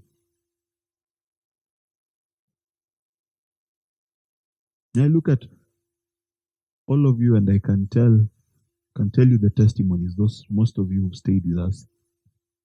I can tell you what God has done. But if you don't have the mentality and the presence of mind to realize that, wait, I've crossed a Jordan. Wait, 2018 could have tsunamied me, but it didn't.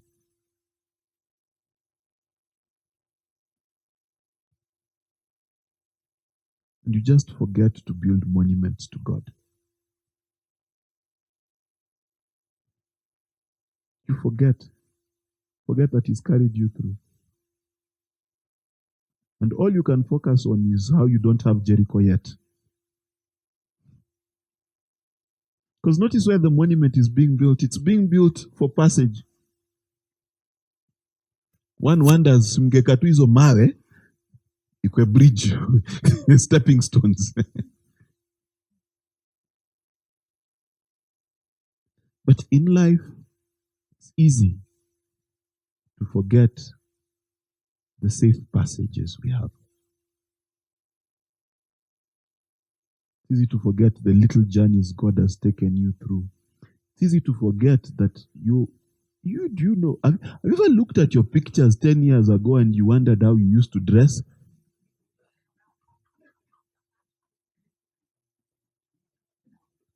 Just the fact that you have a sense of fashion is.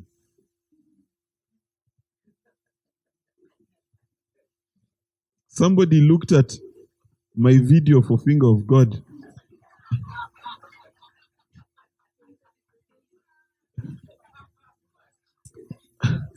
And they told me, Yani, it was impossible to love me.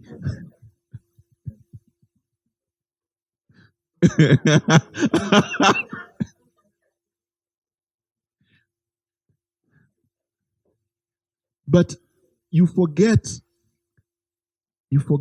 that for me, for God to have taken me from that low moment on Citizen TV 9 years ago, and to look at me now in every TV station,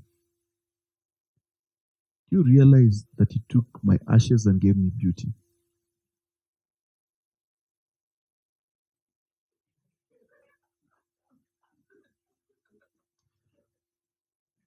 But then, karibu niseme joke personal. Kasema nikuhurumie. You've been through so much, you can't take it today. Your heart is too fragile. So let me hurumia you. That we are given just as good. But do you see what the journeys that God takes you through? The United States could have killed you. You'd have lost it. He gave you safe passage, didn't He? So you can cry about not having Jericho all you want. But Jericho is for people who know how to praise God. That's why Jericho falls because of a shout. It falls because these are a people who can remember what God has done for them. One of the key differences between this generation and the past generation was this, that God asked the old generation, He asked them, can't you see what I've done for you? How I destroyed Pharaoh, how I parted the waters. Can't you see those things? That's what God was asking them. That's why they died in the wilderness. Can't you see? But victory belongs to a generation that is able to see the good of what God has done them, even as they wait for the promise. There are people who cannot praise God simply because they don't have a car. Does not matter. Or they didn't get a promotion. Or they didn't get married. Just one little thing. God can do everything else, but that one little thing, I'm coming around.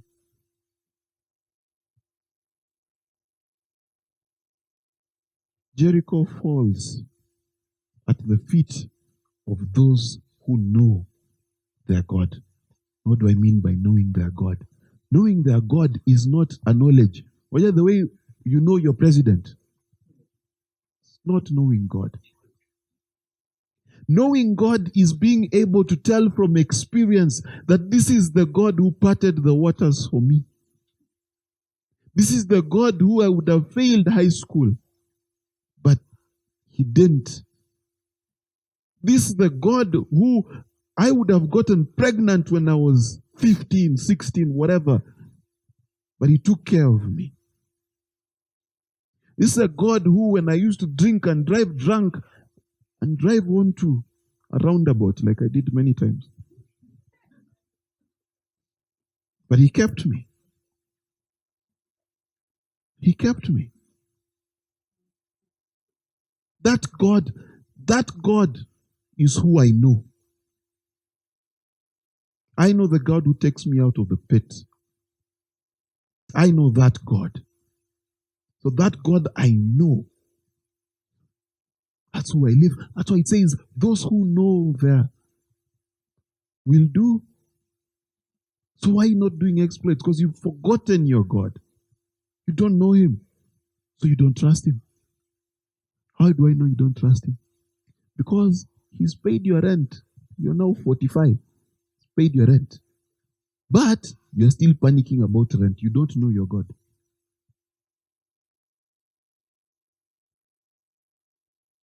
You are jobless, he gave you a job. Still panicking. You don't know your God. Those who know their God, who know what he's made of, what he's capable of, and what he's done, those ones do exploits. So the reason you're afraid of doing exploits is because you don't know your God. Not because he's not done good to you, but because you've forgotten to build mental monuments to God. The other day, we took a drive to Nakuru with Ken, and I was filling him in on the last 10 years of my life. And he was telling me, Kwani, you've lived how many years in 10 years? But as I told him the story, I realized how many times God had rescued me. Rescued me from burning cars, rescued me from crazy preachers, rescued me from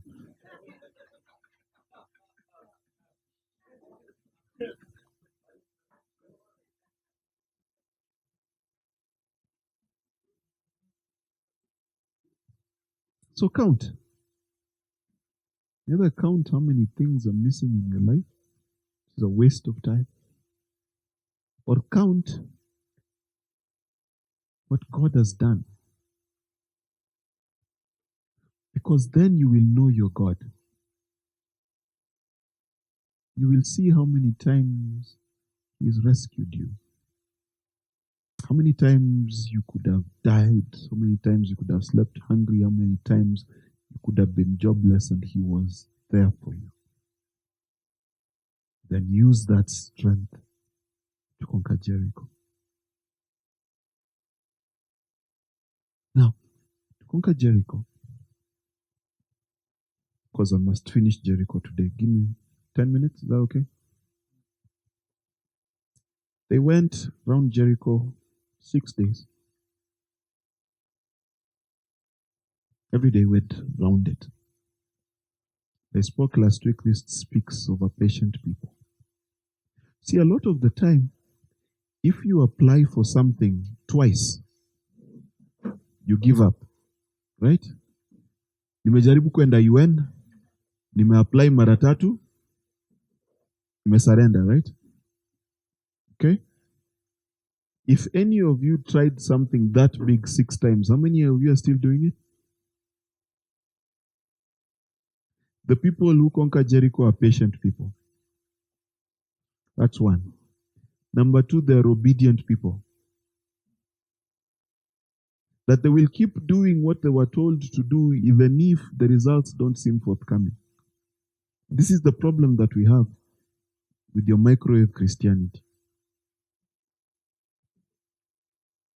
You want to receive today, and tomorrow you have it. Even babies are not born like that. You receive 9 months before. Okay, 9 months, 15 minutes. Get there.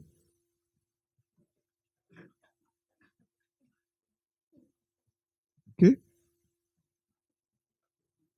Number 2.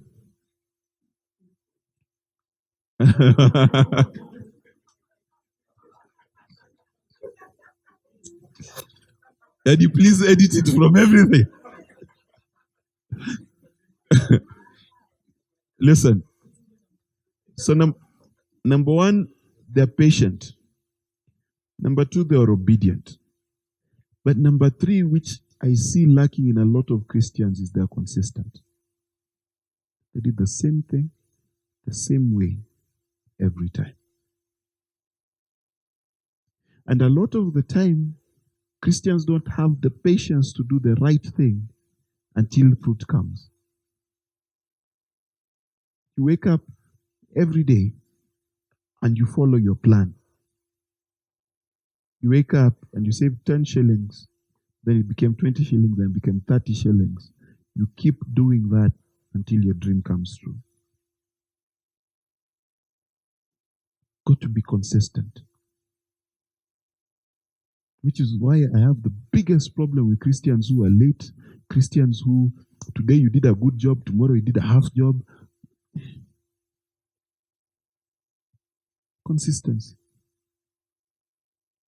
I have a bigger problem with Christians who have nothing to do. when there's a Jericho to be defeated.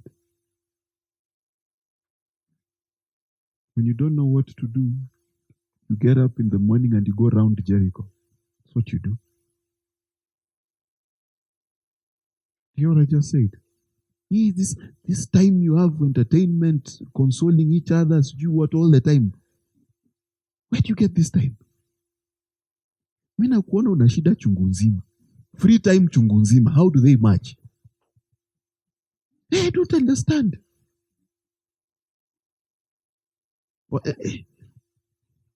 You have problems 1 to 100. Sindio? Then you have free time 1 to 100. Entertainment 1 to 100. Then we are praying to God to do what?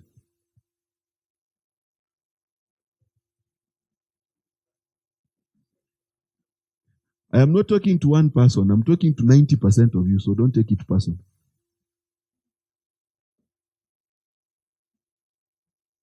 You cannot. Where is this time you get to commiserate? To sit together. Come, I tell you how we commiserate. Come. Mase? Life ni hard, eh? So tuende hivi. Life ni hard, eh? Ni hard. Next week? Tukutane next week? Fellowship. Fellowship of demons, you stop. I'm serious. Fellowship without purpose.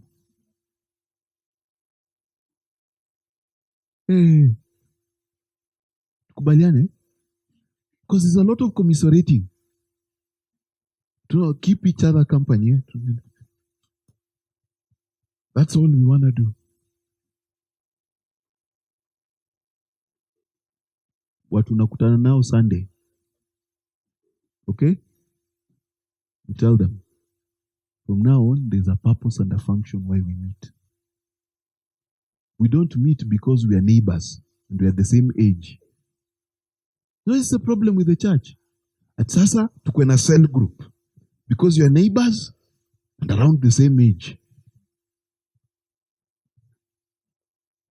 It is nonsense. How? Let me ask you, how are we going to change the world like that? No, genuinely. How are we changing the world? So, please, don't text me to tell me you want to hang out. See now your time. Listen.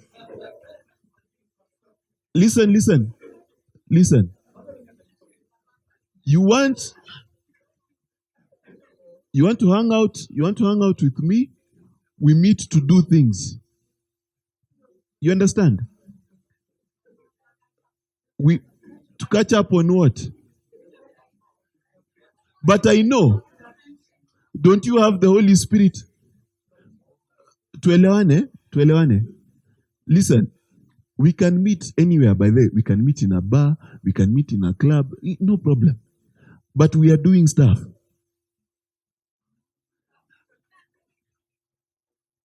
You understand? Mimi kunita ni commiserate with you sina your time. We meet to do things.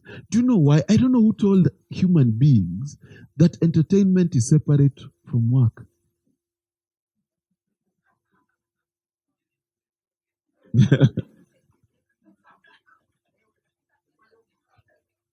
Let me tell you something. Let me tell you the most dangerous thing you can do to your friends. Be their friend and never improve their lives. Most dangerous thing. Tunakutana, you are the same, I am the same.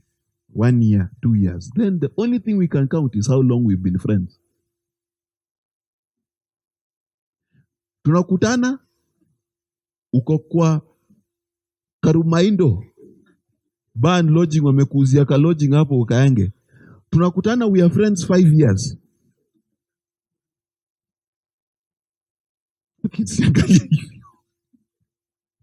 Don't look at me like that. Guys, You wake up in the morning, there's a Jericho to defeat.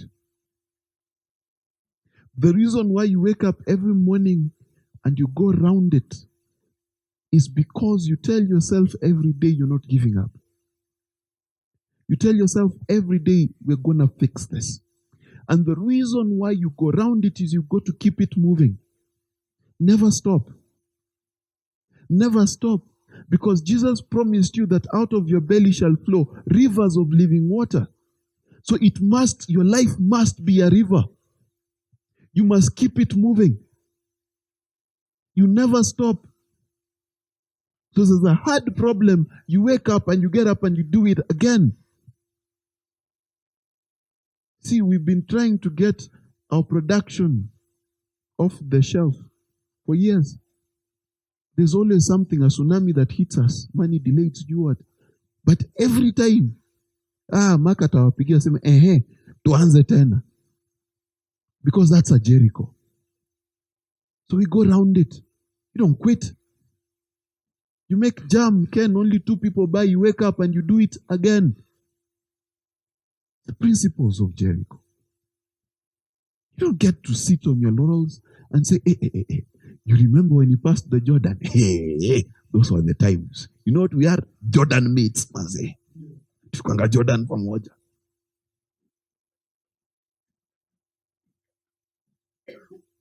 I am sorry. Okay, this class, imekuwa personal. So I am sorry. I have to do God's work. Am I allowed to do God's work? Am I? Am I allowed? Let me do God's work. You can't.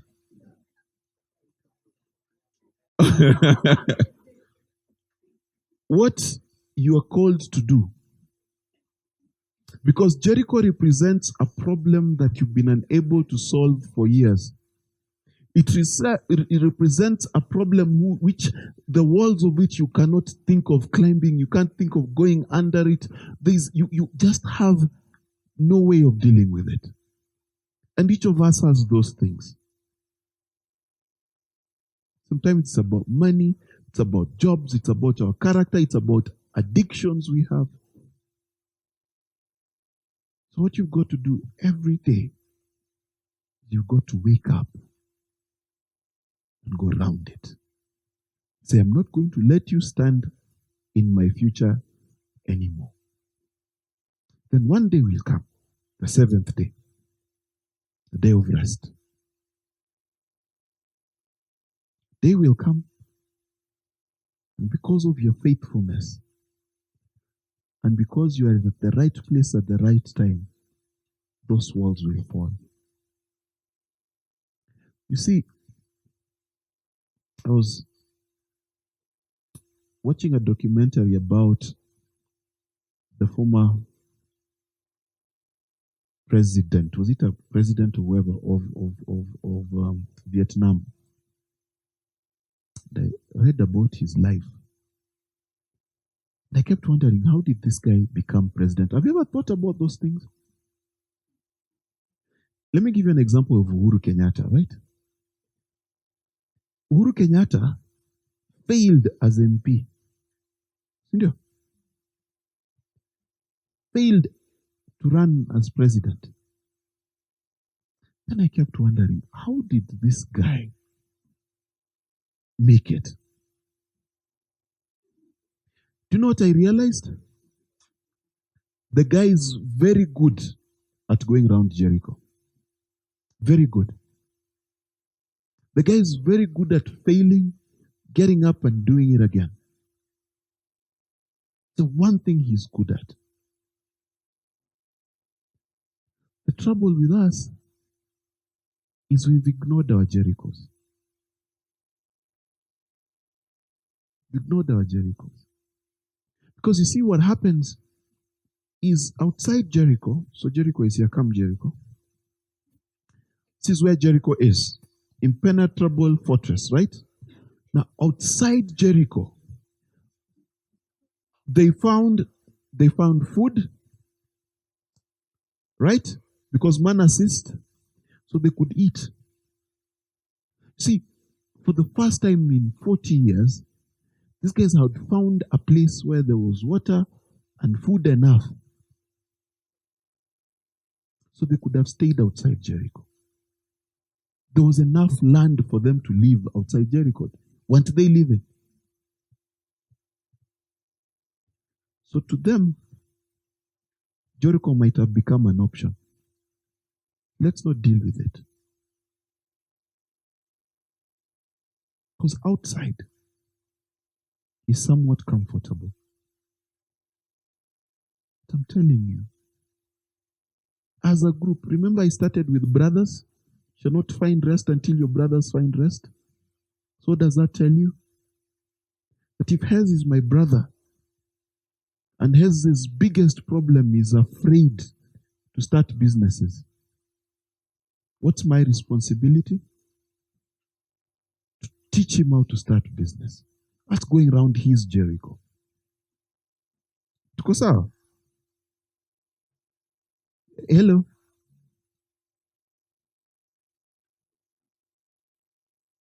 Guys, am I making sense? So please stop hanging out outside Jericho. Please stop. Stop this commiserating thing. We've got stuff to do. Let me tell you, you want to enjoy life? Set a goal and do it. Set a goal and the day that Jericho wall begins to crumble, the shout that will come from your heart will deliver you forever.